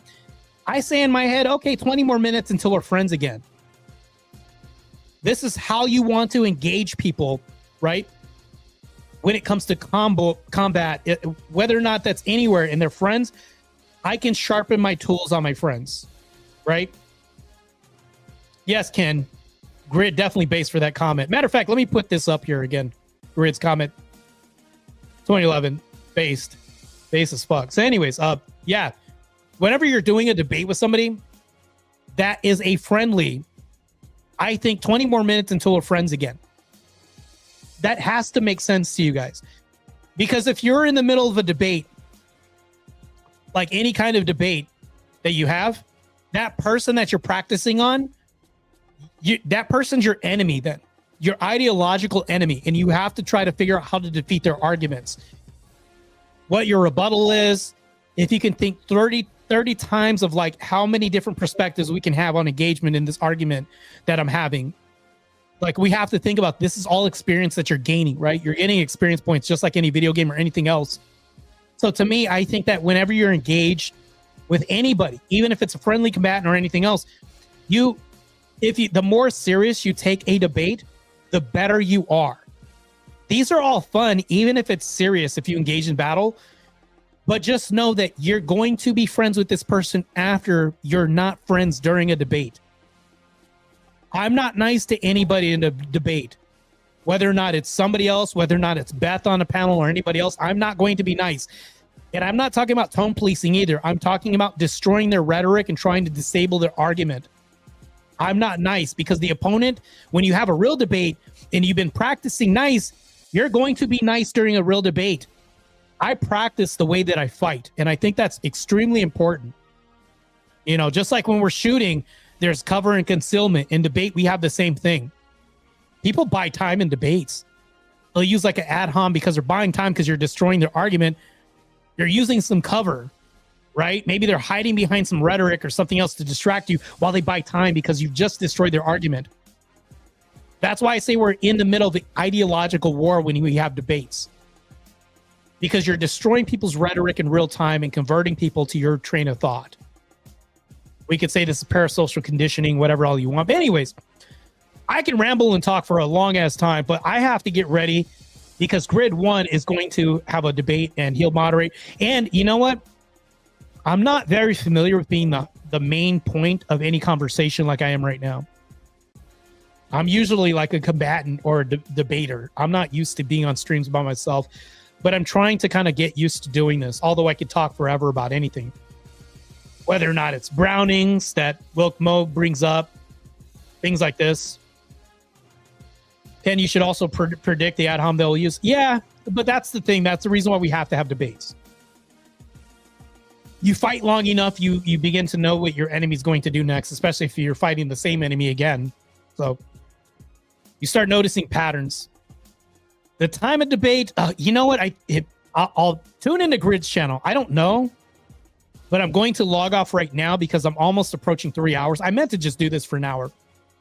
Then Grid's crazy ass got on board and changed my mind with logic and common sense.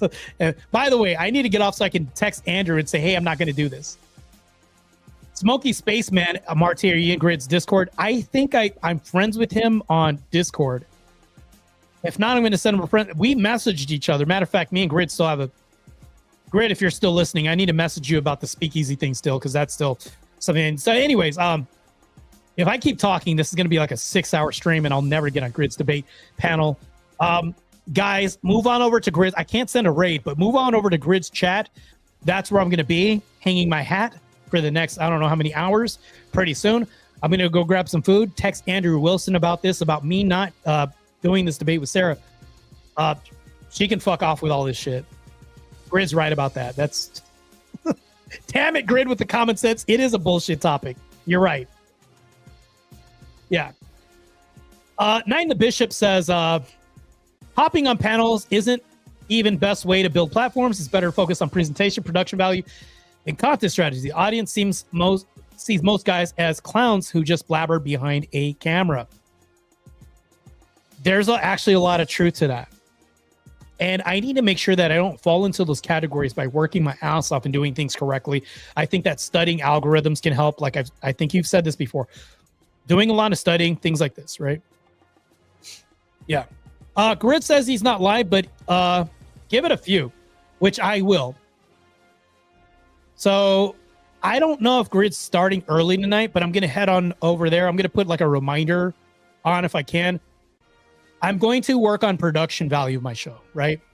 And working on not just topics, my content and everything else, but stay tuned. I'll have more for you guys.